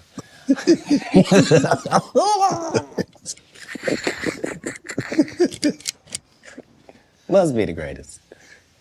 Man, I ain't gonna be able to get nobody back. I ain't gonna be able to get no more comedians. They all coming. No, they ain't. Are you kidding? Nah. Hey, I promise good thing you. I done got all the rest of them. I done got the ones. I promise you, everybody trying to double back. You're gonna be having to beat them off with a stick. You won't let him. They're coming. Much as. You're on Def Comedy Jam, Comic View. What were those experiences like? What do you remember most about Def Comedy Jam and Comic View? Comic View was everything. Comic View was really the break, and not Friday After Next, just because Comic View was just 3,000 of your stand-up peers, and we just throw sets of all of them up there, and we see who the audience likes. Who do they like? And it was a great wild, wild west time to be involved in comedy. And the same is true for Def Jam, because hip-hop was a fad at one time, and hip-hop ain't gonna last, and why are you doing that? And that's how it was for blue comedy. Mm-hmm. If you were a comedian that cussed, you were ridiculed by the mainstream comedy geist. That would be like me being on Joe Rogan. Joe don't want me on there. I need to be on Shannon. Joe got 6 comedians that never been funny. He want to push out. But that's really how it is. I'm so sorry I'm competitive. You're an athlete, right? I can tell. You understand. Will there ever be another Comic View, Def Comedy Jam? Could that, in today, in 24, 25, 26, could we see that again? They've already announced it. It's already going. You didn't know? Mm-mm. Yeah, Kevin Hart purchased it, so he's now doing Comic View. That happened at the same time that they gave DC Young Fly Hollywood Squares. Where? Yeah, because they tell you that there's no gatekeepers, but we keep seeing the same people open the gate. Didn't Kevin open the gate and let Tiffany in? Ain't he now opening it up for... Don't such and such open the gate? What do you mean ain't no gatekeepers? There's 100 gates out here. Would you everyone I've seen got a keeper. Would you have wanted to do Comic View or Def Comedy Jam? Would you have wanted to be? I think we just mentioned I did them both. No, I'm saying purchase the rights and refranchise it. Nope.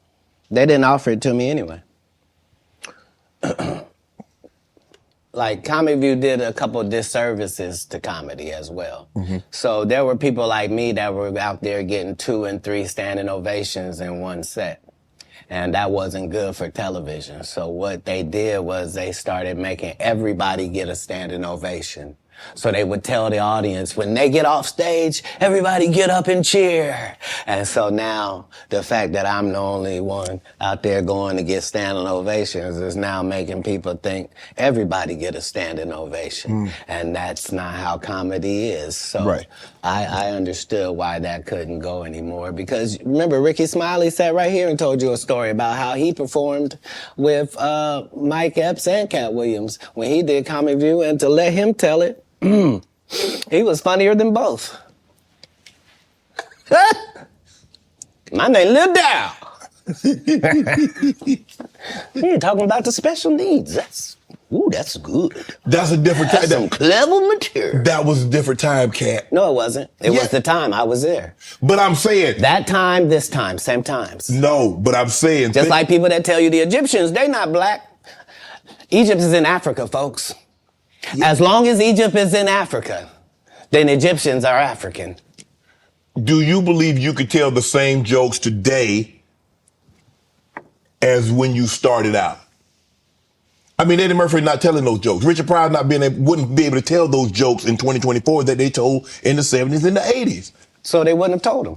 But that's my point. They're not inferior people. No. If they were in this time, they would be going according to our time. Just like then, we were going according to that. Like, that's how it is in the world. There are words that we can use for a while.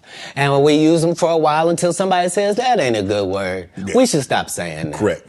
That don't make people feel good. And we stop saying the word. And we move on to another word. You can't say the R word. You can certainly say special needs. Yeah. You can certainly say spectrum. Be slow. There are things that you can say to get your point that don't have to hurt people. Right. But you would know that if what you did was construct the English language for a living, then you would understand that part.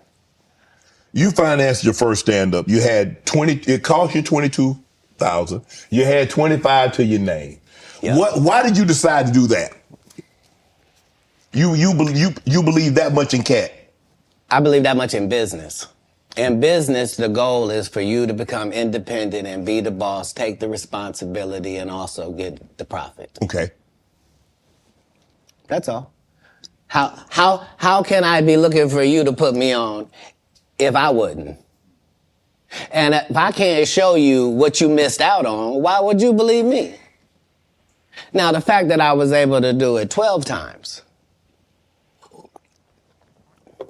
that's the real thing. The part that I'm able to do it all across the country. The fact that every time I do a tour or a special, you think, well, that's sponsored by somebody.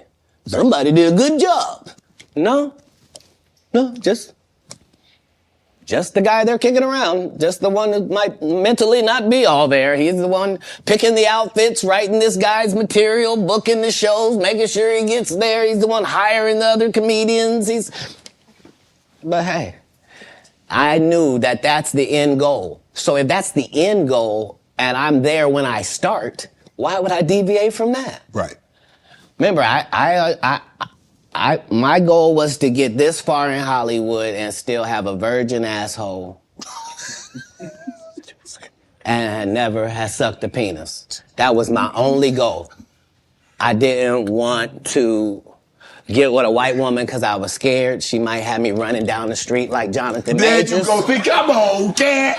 Not because I didn't like white women. I think white women are as great as any other women. But I'm not going to act like I'm not scared of them. I have a reason to be scared. You could be Kang the Conqueror, and they could take your rabbit ass down in 2 weekends.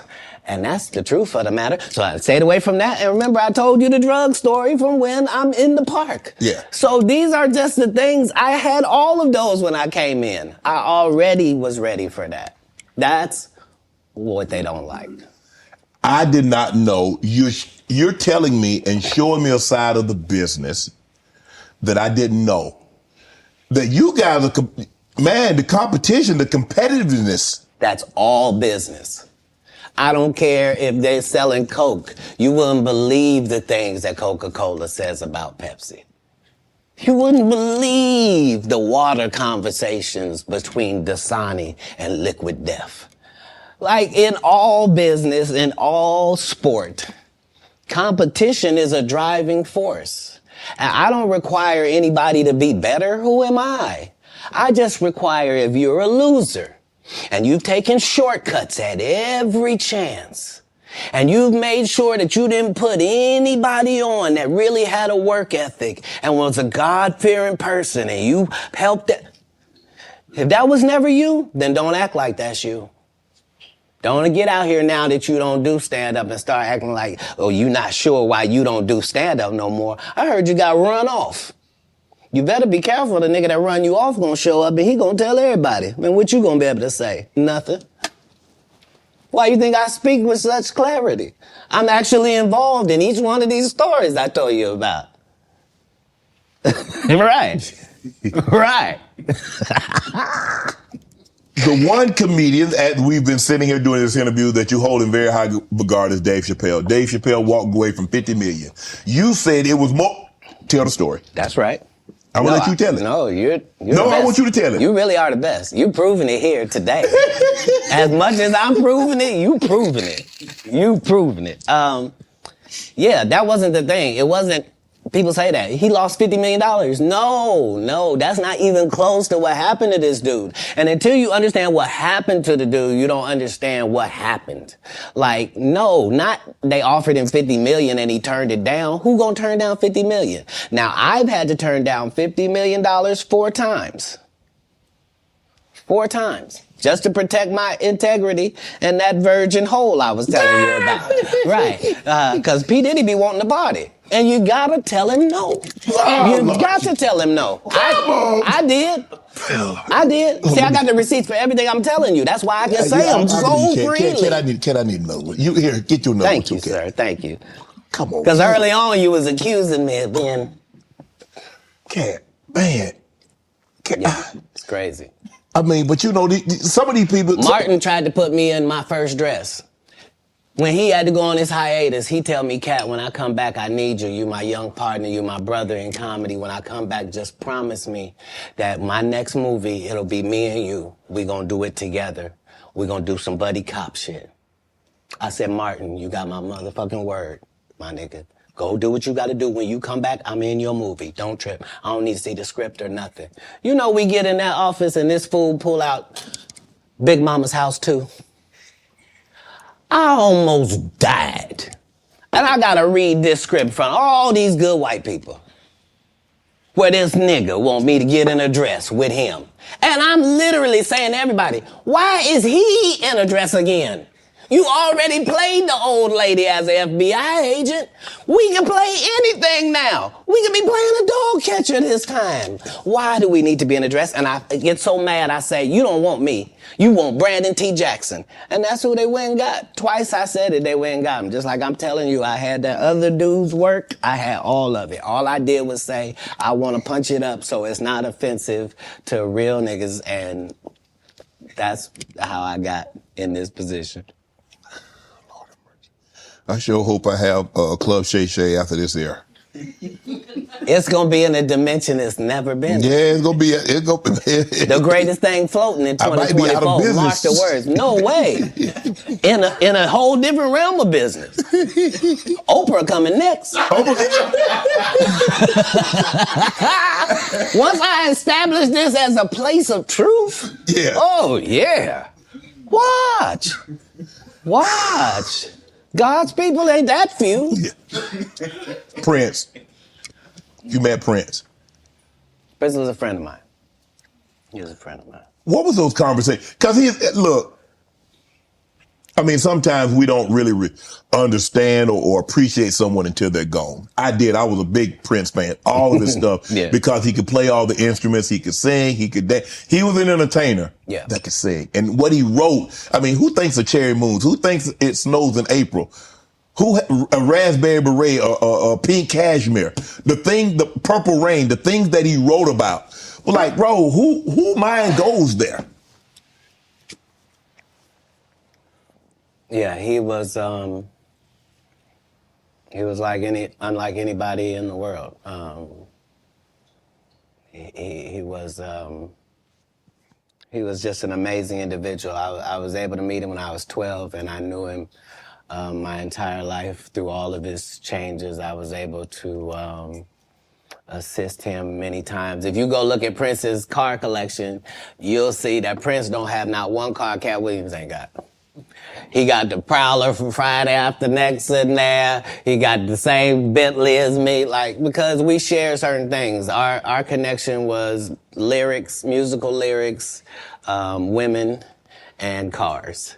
And those are the areas where he trusted my opinion on things. And that's where I got to be helpful in his life. And he was helpful in mine in really all different types of ways, especially about the business, as far as being a black man that was rich in this business at 18 years old, had already did his first $1 million contract, had already broken records, was determined that he didn't want to be like anybody else, was so great of a guitar player that black people just stopped caring about guitar, and he got left out on a limb and somehow still had to create his way out of that. He was just really a 1 in a billion type person. I was lucky to know him.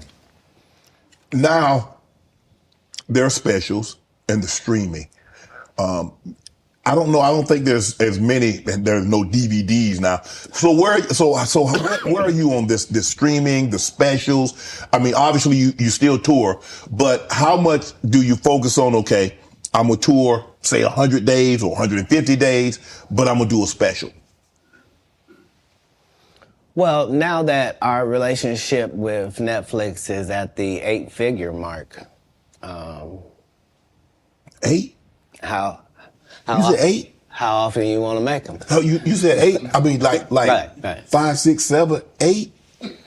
Got to be 10 million to qualify, yeah. So what I'm saying is, once you're at that level, how many would you do? I'd be willing to bet you say, every time you turn around, I'm gonna be doing another one. Hey. I think that's what you would say if you was any good. Yeah, and like I said, with 12 comedy specials, why do I need to be in these conversations with these specialist people? Sid ain't got no specials you remember. Steve ain't got no specials you remember. Rickey ain't got no specials you remember. Faison ain't got no. What? So why do y'all Quake did get a special? Yep, it was 20 minutes long. It was good too, though. It was. He's good. Not it was good. He's good. See, Quake He's my guy. good. Don't think because I said something derogatory that I don't know how to hate. Earthquake has consistently, I don't think anybody's ever said Quake wasn't funny. He probably never been booed. Yeah. I don't think he's ever given a bad performance. Nathaniel, my dog.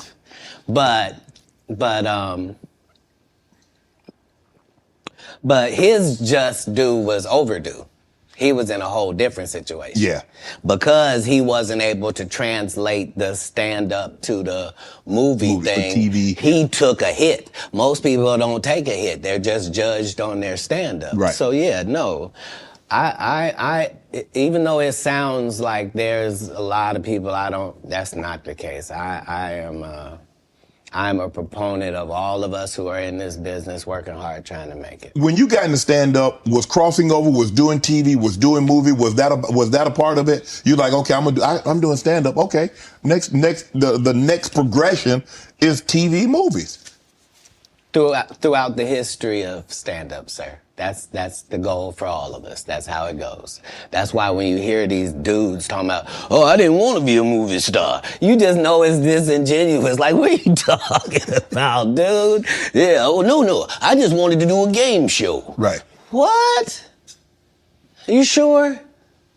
Because I thought you did Mark Curry's show over after he had just done hanging with Mr. Cooper.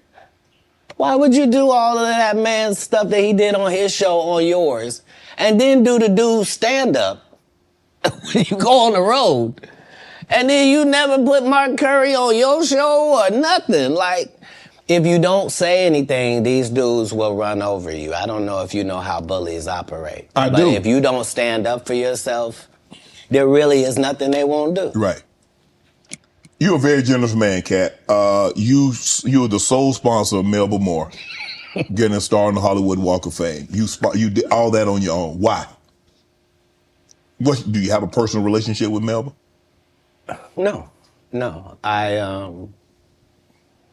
I understood that she was a black woman in a time where it mattered what you look like, and they had a certain thing that they needed you to look like and act like in order to be successful. Right. And she just never did that. She wasn't tall enough. She wasn't fine.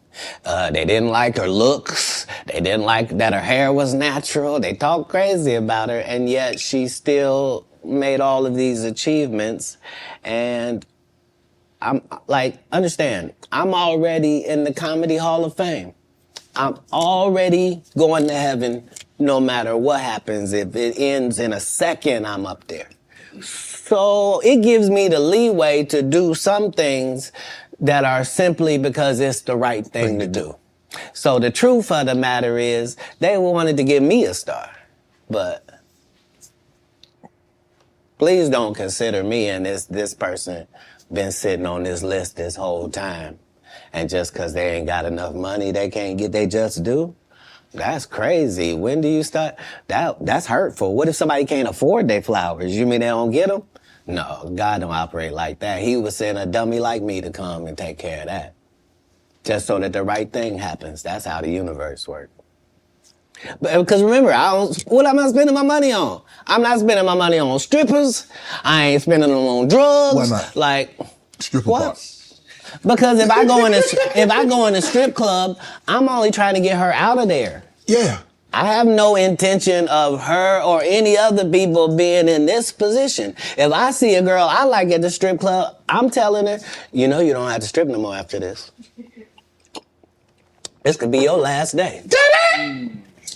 How about that? Ooh. What would it be like just to leave it all? You ain't gotta be a hoe no more. I don't even want you to go get your purse. Just leave it. Ain't nothing in We it. get new ID. We get new ID and credit card and social security card. We don't need none of that. That. None of that.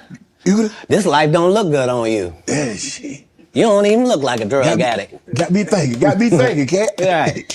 You hear these athletes talking about, yeah, we was out there tricking. What? Why? You're part of the problem. You're part of the problem. Stop paying people that you don't have no respect for. It sets it up bad for us. We got women out here can't find a man because they acting like him. You are alpha. Now the alphas all want these subservient husbands. You can't have one. No.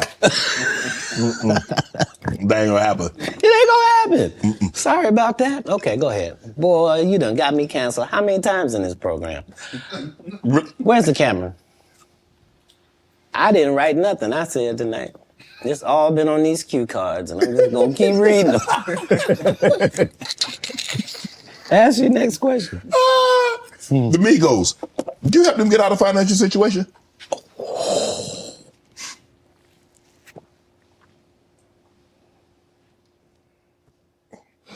I don't think we ever, as a nation, can remember a time that the Migos were financially unsuccessful. So for the record, I would assume that they've never needed Katt Williams' financial assistance for anything. I'm sure that between QC, the label, and other things, they were taken care of. On the other hand, if I was given the opportunity to help them, would I? Of course I would. That's what I do. I'm a pro-black non-racist. Like, I really, really love black people, but I don't love them more than other people. I love everybody. I'm a black guy, and I try to stick with that. But yeah, I'm not one of those pillow talkers either. Like when I do something good, I'm really not doing it for the gram. It's not for any of that. I'm just doing it because it's good to do. I appreciate that. I don't know if this is true, but I did read that comedians on your show say that women sometimes would bring them money and not say where it came from. Say that again? Comedians would say women would bring them money and not say where it came from. Right. So I'm not a feminist like a feminist would be, but I do believe that that in my camp, like if I had 35 people in my camp, right? I believe that other than 4 jobs, I believe that a woman is better at any of them jobs than any man could be. Okay. So 10 of these jobs, no man can work because I'd rather a female be there. If I gotta smell anybody's breath, I want it to be hers. I don't want none of you crusty. So what I'm saying is, if in a staffing issue, I'm gonna have 75% women just because I prefer them. Right. I don't prefer to hear 2 guys talking in the corner. I prefer to hear 2 ladies talking in the corner. I don't care what they're talking about. I just prefer that. So a lot of times I will utilize ladies to convey a message. If a comedian is doing a great job somewhere in the country, he just did a masterful set and nobody's gonna pay him. They just clapping. And I know he's broke as shit back there. Wouldn't it be nice if somebody just showed up and gave him a little blessing? And he didn't have to suck me off for it. And thanks, Katt. And boy, I really needed it. Why would you do that? If you was actually just trying to help people, you would. People know that's how I pay my tithes. If I got paid $100,000 to be at your city, I'm gonna take 10,000 of that and put it in your homeless area. Not because I got to. Because you gave me 100 racks to come to your little rinky-dink town. Who would I be to not pay my tithes back to your town? That's how I got in this position. Wow. You adopted 7 kids. Why? That's a lot of kids for a man that's as busy as you are, travels as much as you do, on the road as much as you are, spend a lot of time because you have to spend a lot. I mean, it's not easy. I mean, maybe it comes so natural to you to put pen to paper and to write things down and be able to go out there and perform a set. But that's a lot of responsibility, Katt. Right. Right. But if there was a God, what would he think about you if you did that? I'm saying let's say, for example, okay, that God is real. Yes. Okay. And let's say he be looking at what you do. Yes. What would he say if you did that? He said, "That Katt, that's a very kind gesture. That's very generous of you." My whole life, since I was telling you when I was young and they was asking me what I wanted to be, and nothing I wanted to be was what I wanted to be, God's friend. That's a weird thing if you're an atheist. If you're an atheist, I didn't even say nothing. But if you believe in God and I tell you that I wanted to be God's friend and I wanted to even go to Hollywood and still be God's friend, if I told you that that was my aim, you could understand where I'm at. Like, I promise you, no jealousy, no bitterness, none of that. I got exactly what I was trying to get. I haven't been shorted in any way. I mean, 7, 8 kids, single. You gonna get married? You remember the conversation where it was me? Yes. And I didn't know what was going to happen to my 2 little brothers and yes. They was just going to be out there? Yes.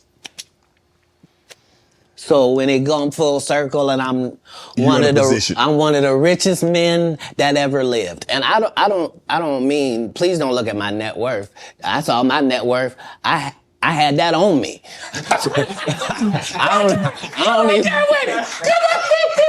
I swear to God.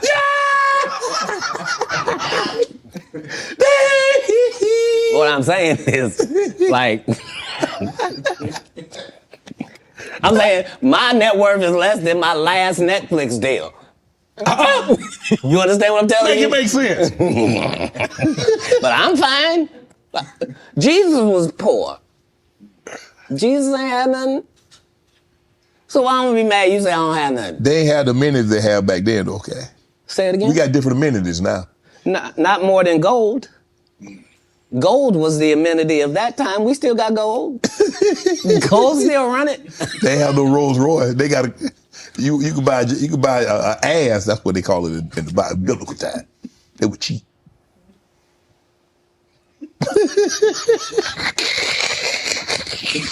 I'm saying if you really want to say, I'm saying a Cullinan is cheap.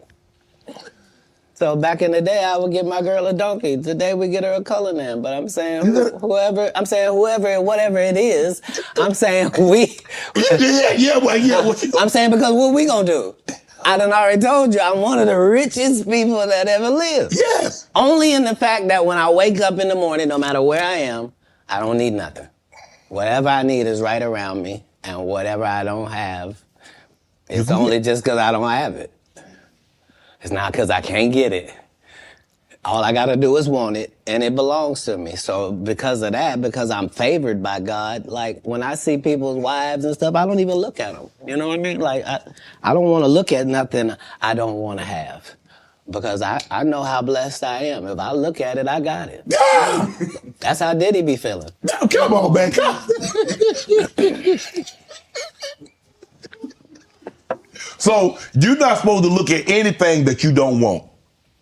Not me personally, just because God has given me literally everything I ever even pump faked like I want. And that's the whole thing. That's the whole thing is I don't have a type of woman. Every woman that I ever had as a type, I ended up getting her. Now she's not the type anymore. Now I understand that every woman is a one of one. Like you can't really have types. Mm-hmm. What? Because see how you tried to ask me something about marriage? But then I ain't say nothing about no marriage. Yeah, you did. When you rewind the tape, you let it out. You was like, so you ever gonna get married? And then you took it back. It's okay. It's okay. I wasn't on as a photographic memory. Are you? I'm not against it. Like, most people that are not married is because they're afraid of commitment. It's Right. not that like that for me. It's just the whole time I wanted to be married, I had kids, so I had to try to fill my wife's place before she got there. So Right. I'm already got kids without a mother, but so now I got to be doing laundry. I'm washing dishes. I'm reading stories. I'm having to nurture. I'm having to do all of this, and I got to the point where I didn't need the wife. I'm doing it, and we're doing it, and I'm not replacing a woman in their lives. I'm letting them see that that's just the only thing that we don't have. And it was easier for me to do that because you have to understand that all of the kids I'm raising at this point, they have fathers. You see? They have a mother. You see? I'm a different person. I'm raising you. And so that needs to be done with the other respect for the others that put work in as well. So yeah, I never had a problem getting married. What's one of the one things you try to teach your kids? I don't teach anybody anything that's over 18. I've done the work I was going to do. But as kids, I really just tried to teach the things that can't be bought, your integrity, trying to live your life in a way that you yourself could be proud of if you had to look back on it. And I didn't do very good at leading by example, but behind the scenes, that's never what I was pushing. They understood that because of my stance, there was a certain thing that would come my way. And so accountability and responsibility is part of what you're teaching, is that, you know, even if you're doing the greatest thing in the world, there's this thing called no good deed goes unpunished. Like, there's a real Murphy's Law. Like, basically, in raising kids, you're just trying to give them a better manual and an outline of how life works than your parents gave you, you know? Right. And so that's how I did it. How do you avoid toxic women? Give me. I mean, because obviously, you know, you like women. I do. And I probably like toxic ones more than anybody. That's because... I ask you this. No, hold on. Because toxic women are exciting. And that's just a fact. Part of toxicity is exciting. I'd rather skydive with her. But if you have toxic women, just understand that all monsters are feeding off of something. And if you find out what this toxic woman is feeding off of, you can just begin to turn off her feeding points. And it drives a toxic person crazy, and they'll get away from you. So whatever, if she's truly toxic, there are certain things that she's doing that help fuel her toxicity. You're not noticing it, but it's what it is. Why do you think she watches murder mysteries before she goes to sleep? Why is it always a crime drama playing? And turn it off. Turn it to cartoons. Make it...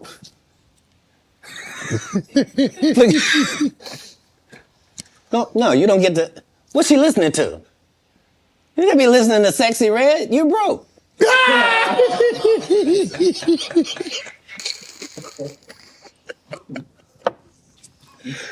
Toxic people are trying to get things. They're not being toxic for no reason. They're gaining something out of how they operate.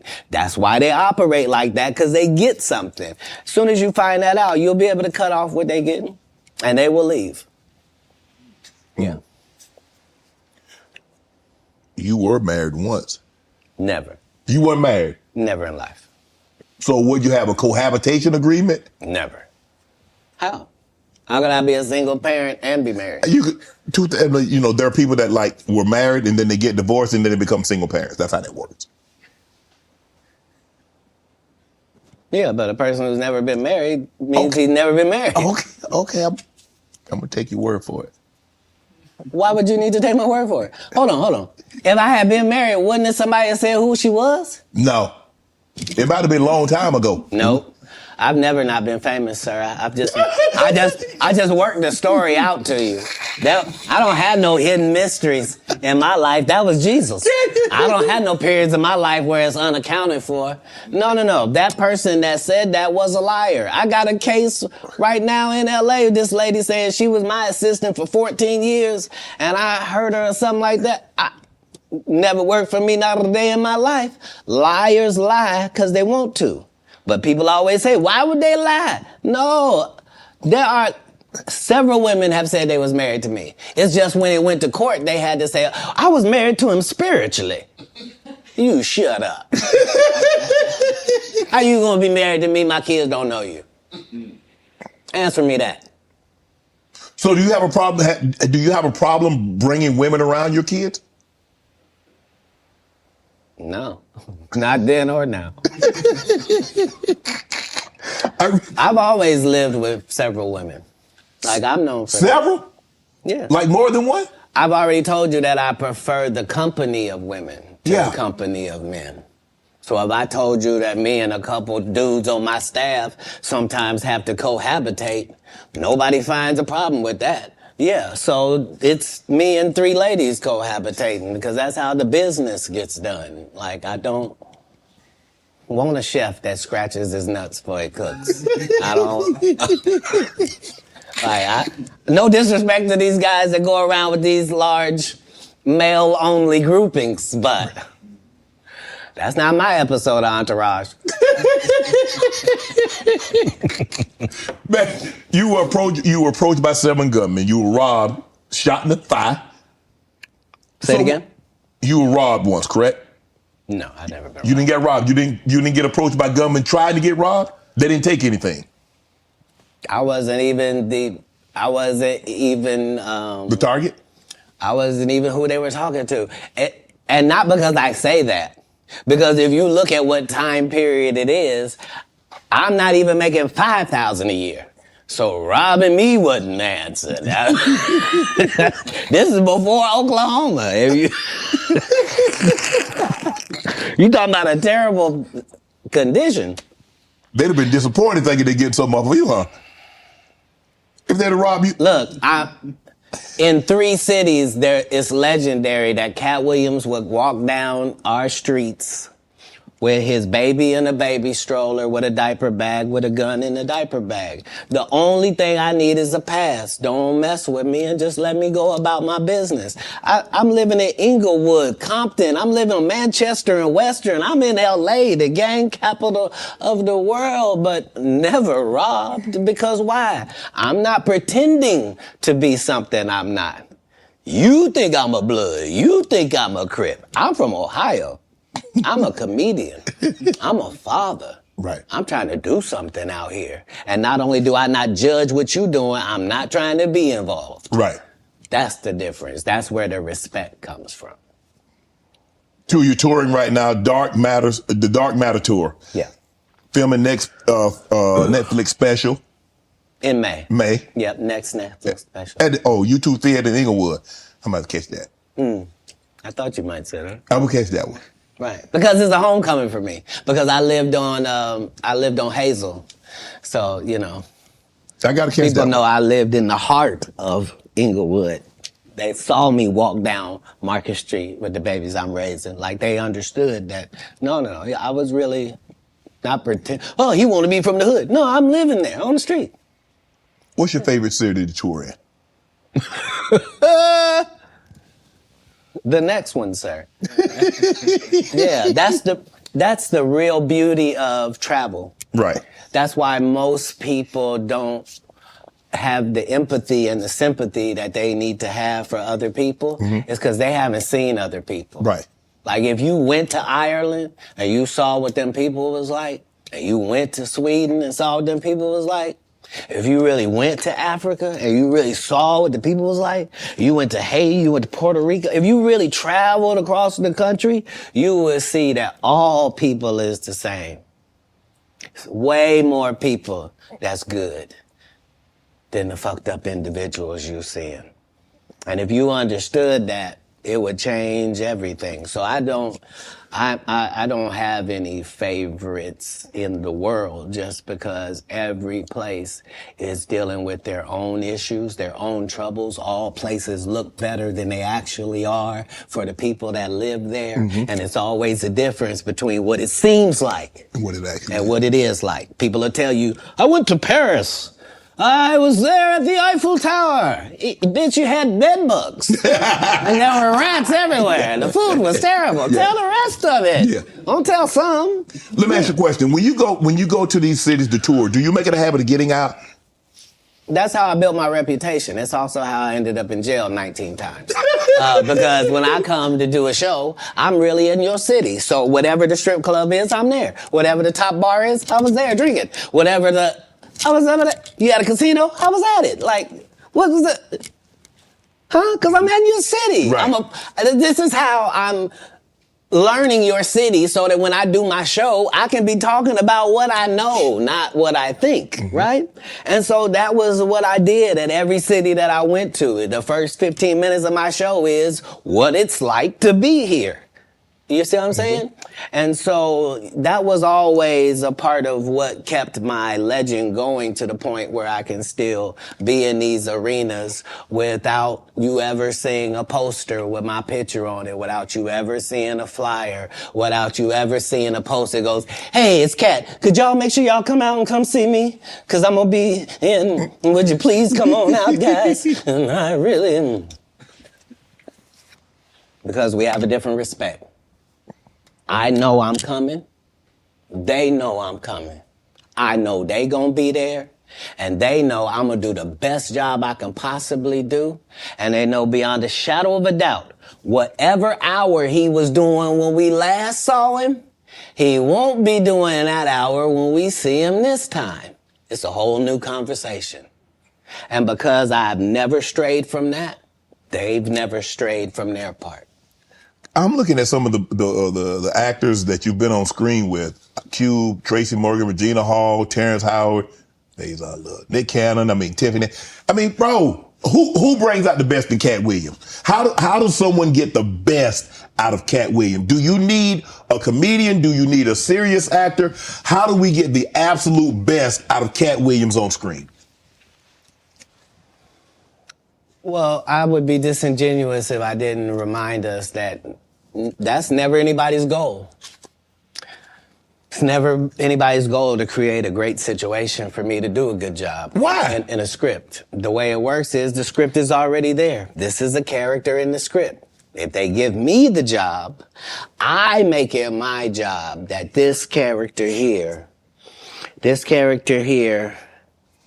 has to be as big as this whole project. So if you don't even see the movie School Dance, I want you to remember, whose goddamn white baby is this? And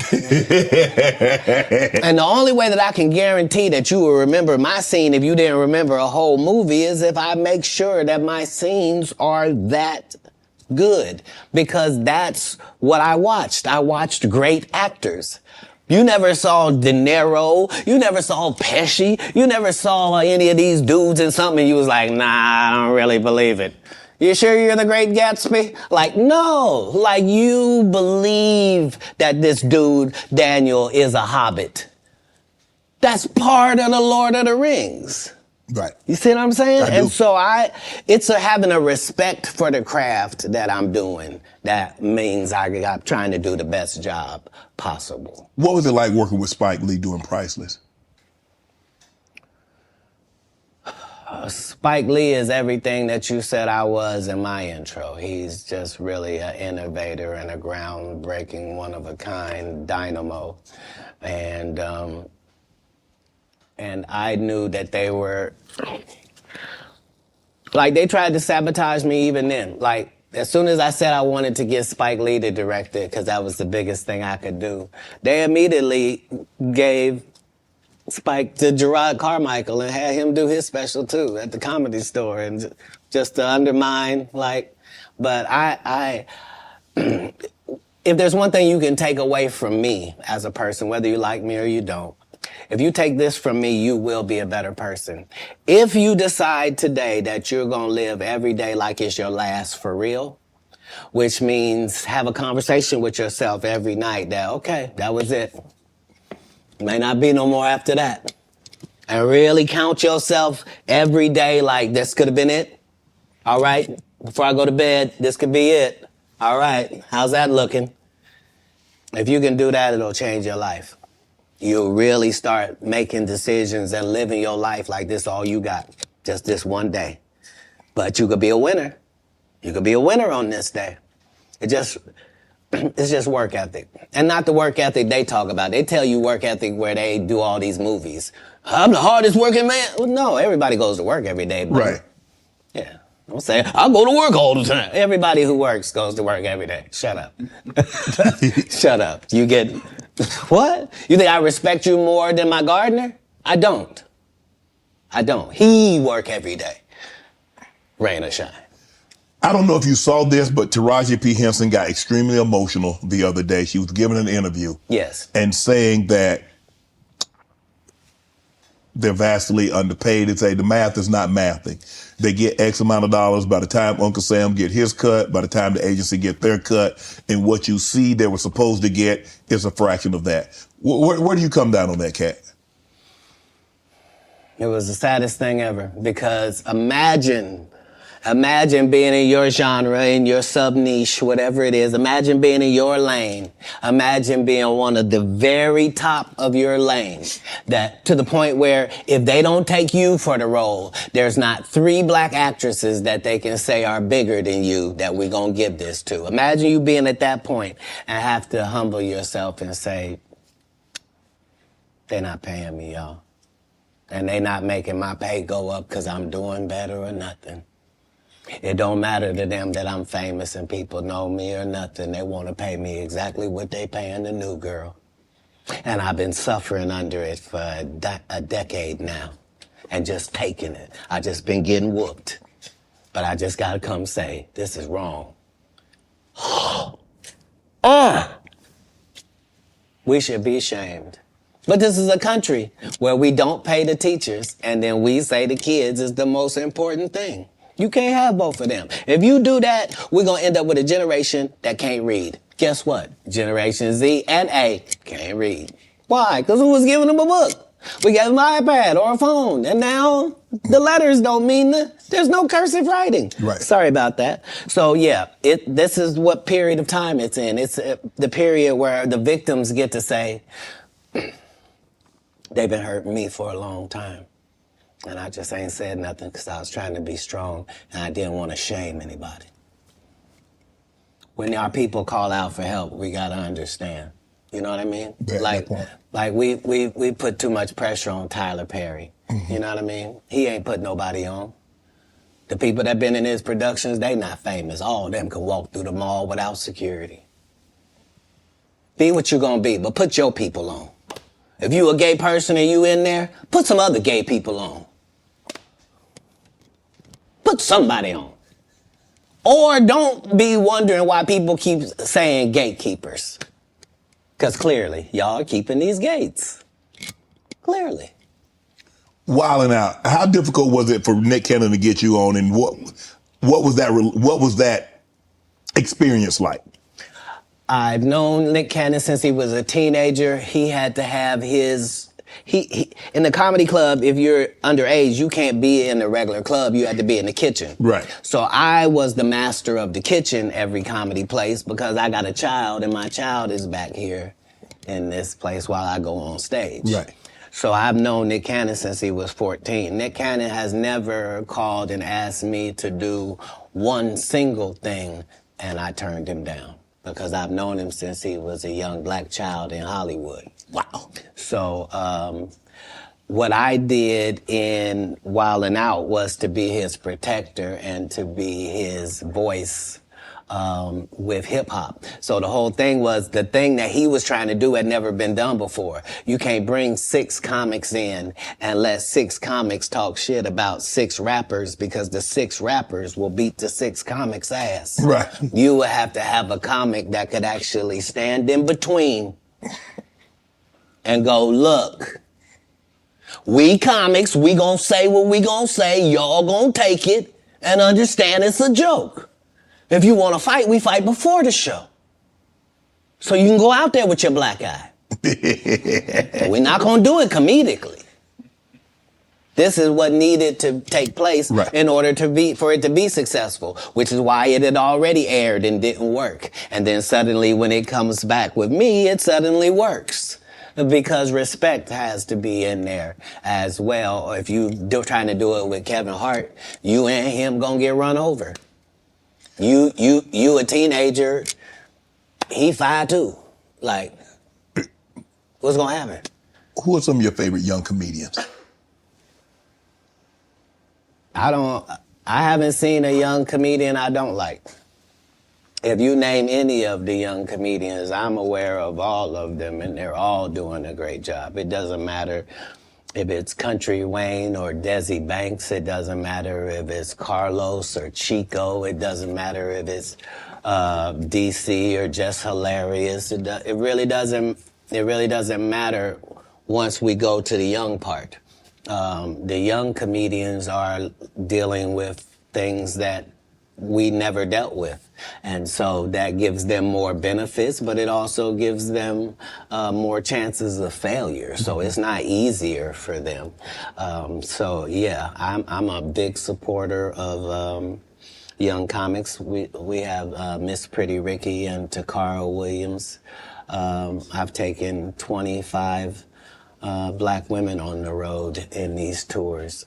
It's important to me that the young comic gets the benefits and the advantages of the big comics platform. Matt Rife, Wildin' Out, recently got canceled. You see Jonathan Majors, what he went through. Marvel dropped him as soon as the conviction came out. And you were telling the Hey, you saw that black woman come get his charge cut in half? Thank you, Megan Good. God bless you, coming to save that slave. If he'd had to be there by himself, he was getting all four. Guilty, guilty, guilty, guilty. She came in there, was just so beautiful, they had to knock half of it off. Bless his heart. So Matt Rife, you know him from Wildin' Out. He gets canceled for trying to tell I never knew him from Wildin' Out, to be honest. Okay. I came across him as a new comic. Okay. And yeah, I'm really just trying to see the comics, judge where they are, see it. Yeah. Right. Go ahead. So the canceling, what do you think about this cancel culture? You see the situation with Jonathan Majors. I mean, for all intents and purposes, I don't know if maybe he can bounce back in a couple of years, but man, he was hot. He was hot. He was cooking. I mean, you see him in Creed, he's in the Marvel movies, and then just like that. Maybe I'm a conspiracy theory, but I thought Cat Williams said any time they make you into that position, part of that contract is you do understand whenever we want to take you down, we can, right? Part of giving you the world. First of all, they went around the world for 2 years straight telling any women that would listen that this was a good-looking Negro. Mm-hmm. Since when? When did y'all start liking a big nose? And when did y'all like a little head and a big jaw? When? Since when? That look like my daddy. When you start liking my daddy? You like black people's features like that? If this ugly nigga is good looking, then all niggas is good looking.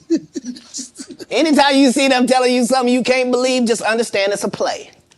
And it don't matter. You gonna know it's a play as soon as they get in that position and think they's gonna tell somebody something. No, you're not. No, you're not. Marvel will cancel you you won't be allowed to read a comic book. What is you talking about? Get out of here. Get out of here, ugly boy. Yeah, they love fooling the people. What's your relationship like with Suge Knight? You still close with Suge? Have you spoken to him? Have you talked to him recently? Yeah, it's doing good. Yeah, he's Man, when you a friend for life with Katt Williams. Yeah, because the people that come to me are trying to better their life. They're not trying to continue doing what they have been doing. Okay. So when somebody comes to me, male or female, it is in the auspices that this is what I did, this is what I used to do, this ain't what I want to do no more, and I want to do something else, and I'd like it to go a different way. Okay. That's what I offer. Yeah. So if you come to me under those auspices, then my loyalty is lifelong. Why would it not be? Tory Lanez and Meg. What was your take on that? Because I know you got a take on everything. I know it's a difficult position because somebody's not going to tell the truth. And the truth has got to be told. In all circumstances, the truth has got to be told. So if you don't want to say she shot her, then you shot her. And that's the end of that. Wow. You said have you ever spent time in jail? 30 times.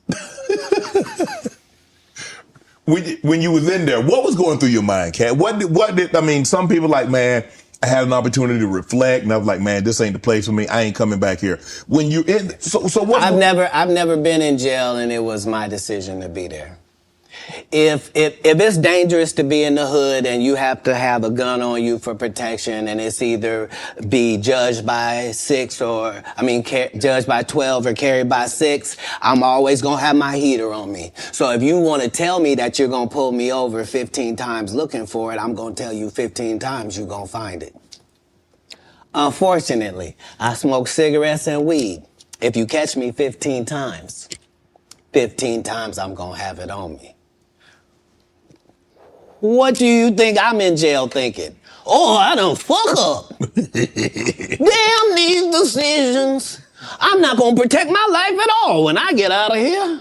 Fuck it, let them do what they want to do to me. No, when I'm in there, I'm fine, and I'm understanding that I'm put here for a reason, and the people that get joy off me being in here are really gonna look stupid because I'm finna be free, because you gotta be setting this up. I'm never anywhere to get anything. You don't know I just made $300,000 in your city. That's why you think I might be out here as a ne'er-do-well. You think he's smoking weed. Yeah, he's got a medical license for it. He needs it. It's his only medication. Do you mind if he takes it? It helps him eat. Because he does 100 city tours, flying across the line. And so he doesn't get hungry on the regular. He doesn't get sleepy at night. He's got to literally put himself to sleep. He's literally got to make himself eat. So this marijuana helps him do both of those things. Marijuana help you sleep? Oh, yeah. Because remember, as a comedian, what you're doing is against your natural timeline.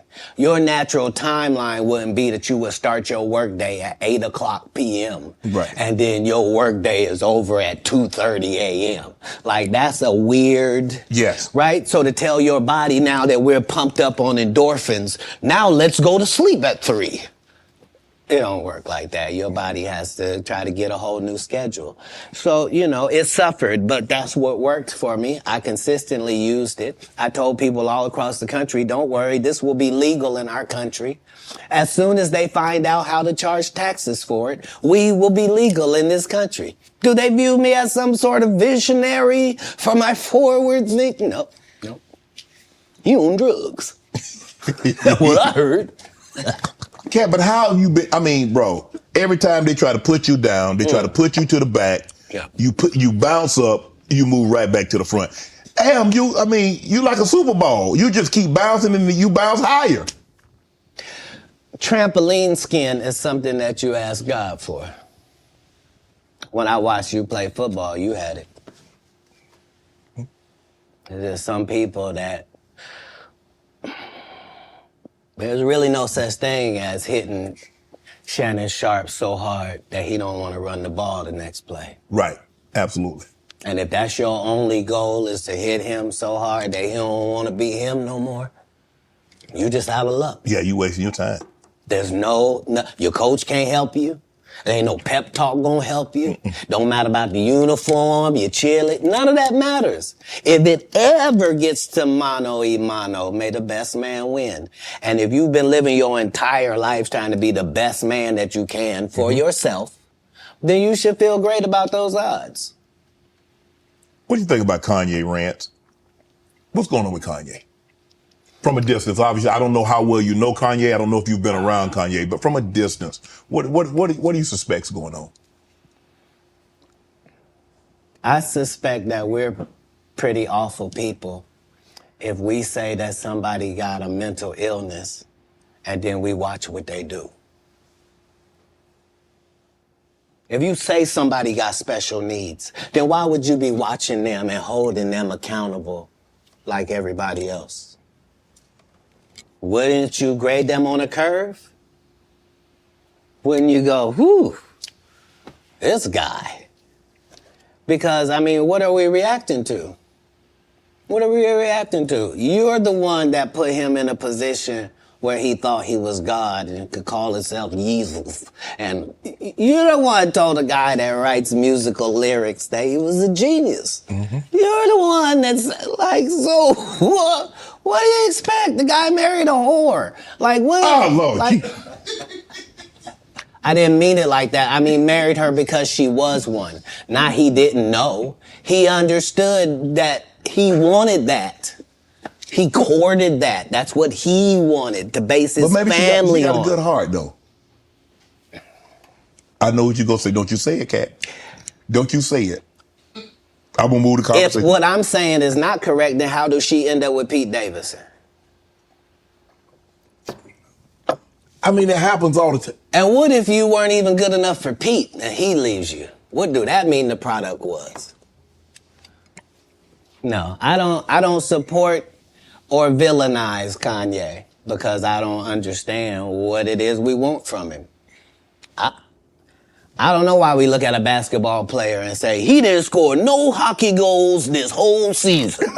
He don't play hockey. Kanye don't say nothing I can agree with. Okay. He was the weird guy in the beginning with the pink sweaters when we met him. Like, what do you think moving to a beat of your own drum? This dude started a church and kept cussing. Nobody in black church said nothing. You would have thought all the pastors would have came. You can't be no gospel artist. You just said fuck that bitch. Nobody said nothing. Because T.D. Jakes over there with P. Diddy. Like, come on, Katt. Only the guy you had here has been upfront and honest and a man of God and humble and took the L's he had to take and didn't. I did see it was trending though, but I ain't know. I ain't know why, Katt. I don't. Let me go to this question right here. All people that love the truth got to be happy if the truth coming out and lies is getting exposed. That's just what time it is. 2024, folks. Are you related to Luda? No. So there was a crossroads where we were both invited to an Illuminati thing, and it had to be one or the other of us, and decisions had to be made. So it was both of us. We were equal. One of us had to cut off all their hair and couldn't do the sideburn thing no more with the points.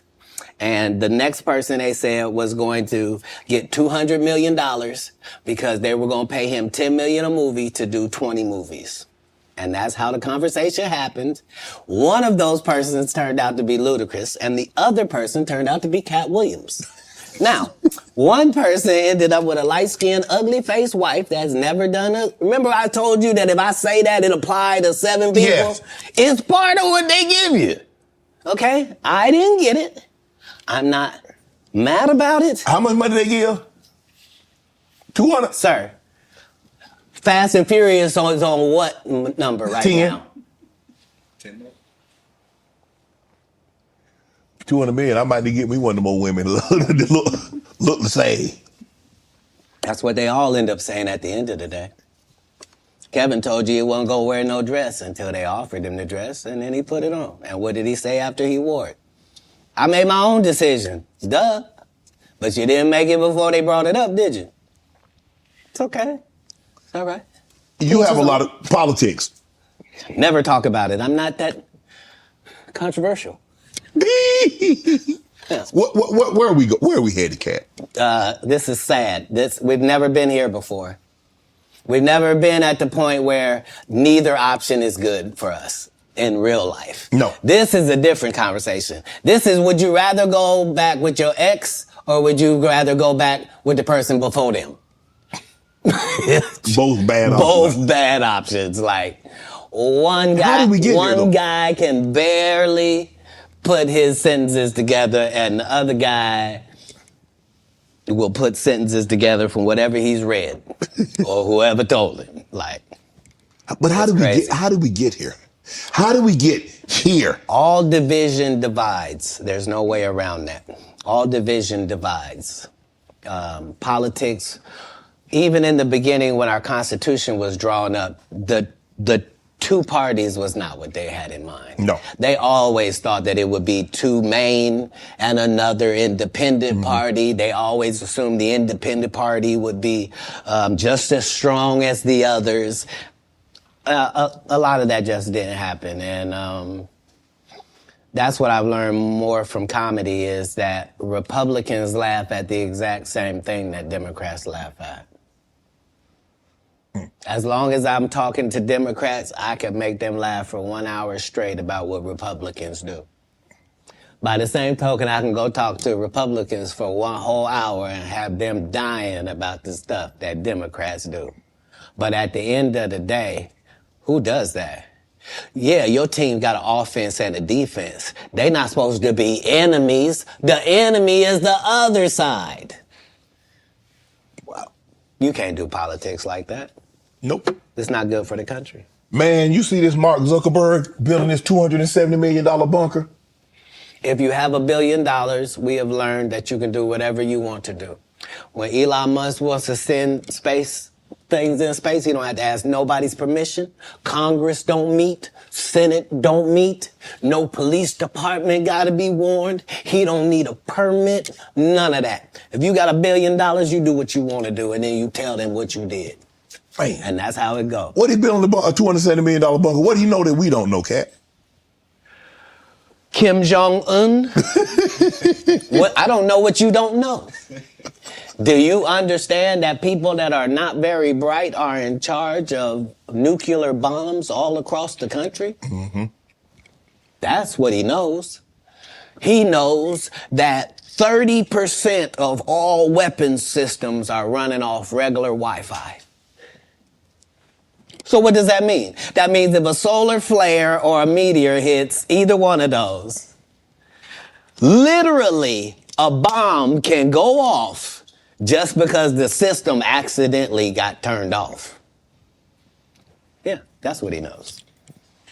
The people that are in power know that the people that are running the most complicated and deadliest things on the planet are just an average idiot. And you know lots of idiots. I do. Yep. And these people are not special. Back in the day they were. Yeah. Not today. Not today. You say you smoke a little weed. You ever smoke with Snoop? Yeah. I'm actually a bigger smoker than Snoop. He'll tell you that. But I don't mix anything with my weed.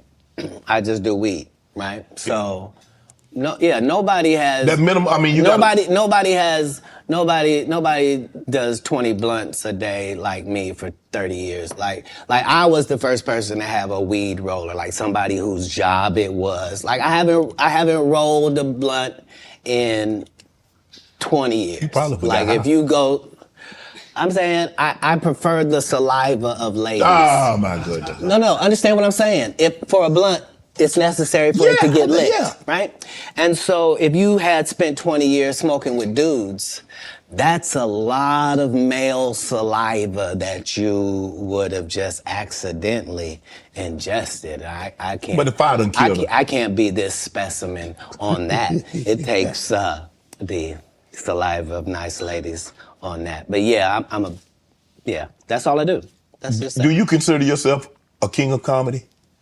Where does Katt? No, they consider that. Oh, like when after Bernie left, them same 3 guys I'm telling you about, the kings. Yeah. Right? Because DL is the greatest. Yeah. There's no DL slander gets tolerated. But they came to me. I was supposed to be the 4th king. I got the offer. Then what happened? But I turned it down. Why? Because you shit on Bernie. And I know the truth. You think I'm gonna let you shit on Bernie and then come get me? I'm the next king? Fuck you. Why? Because the whole time Bernie was here, you was acting like you was funnier than him. The reason you was supposed to go last is because it was your tour. Tell the truth. It was Steve's tour. Not it was gonna be called the Kings of Comedy, it was Steve's tour. These are the guys opening for him. Of course you gotta close if it's your tour. That's why it was such a big deal. But you couldn't do it because you can't beat the best. And until you humble yourself, you will forever be kinged by the king. And because you finally did it, because you didn't have no other choice, and now that he gone, you gonna act like he wanted to be a movie star. You stop it. You stop it. That man was funnier than all of y'all, and y'all thought y'all had one over on him. You thought he was black and ugly, and you were good looking, and he couldn't make it because you did. And that ain't the way comedy works. The king is the funniest. Period. Every time. And that's why no audience member was ever swayed. It didn't matter where Bernie went. You think if Bernie went first, he wasn't the king? Get out of here. Get out of here. Get your ego out of this. You let the best be the best, right? Katt Williams, ladies and gentlemen.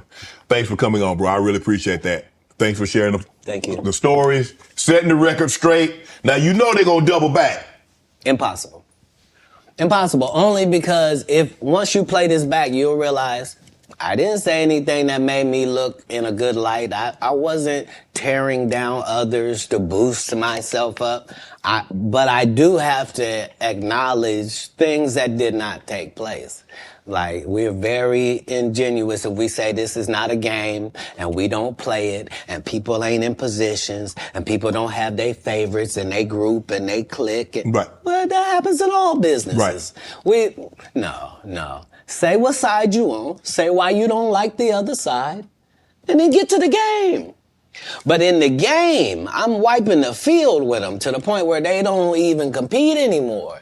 So how you gonna let a dude that been on the bench for 15 years, I would have beat Jordan's ass. Shut up, Jordan is still alive. We'll call Jordan right now. You can't beat him now. Not then, you can't beat him now. Right. Katt Williams. Shannon Sharp. Appreciate you, bro. Appreciate you. All my life, been grinding all my life. Sacrifice, hustle paid the price. Want a slice, got to roll the dice, that's why. All my life, I've been grinding all my life. Look, all my life, been grinding all my life. Sacrifice, hustle paid the price. Want a slice, got to roll the dice, that's why. All my life, I've been grinding all my life.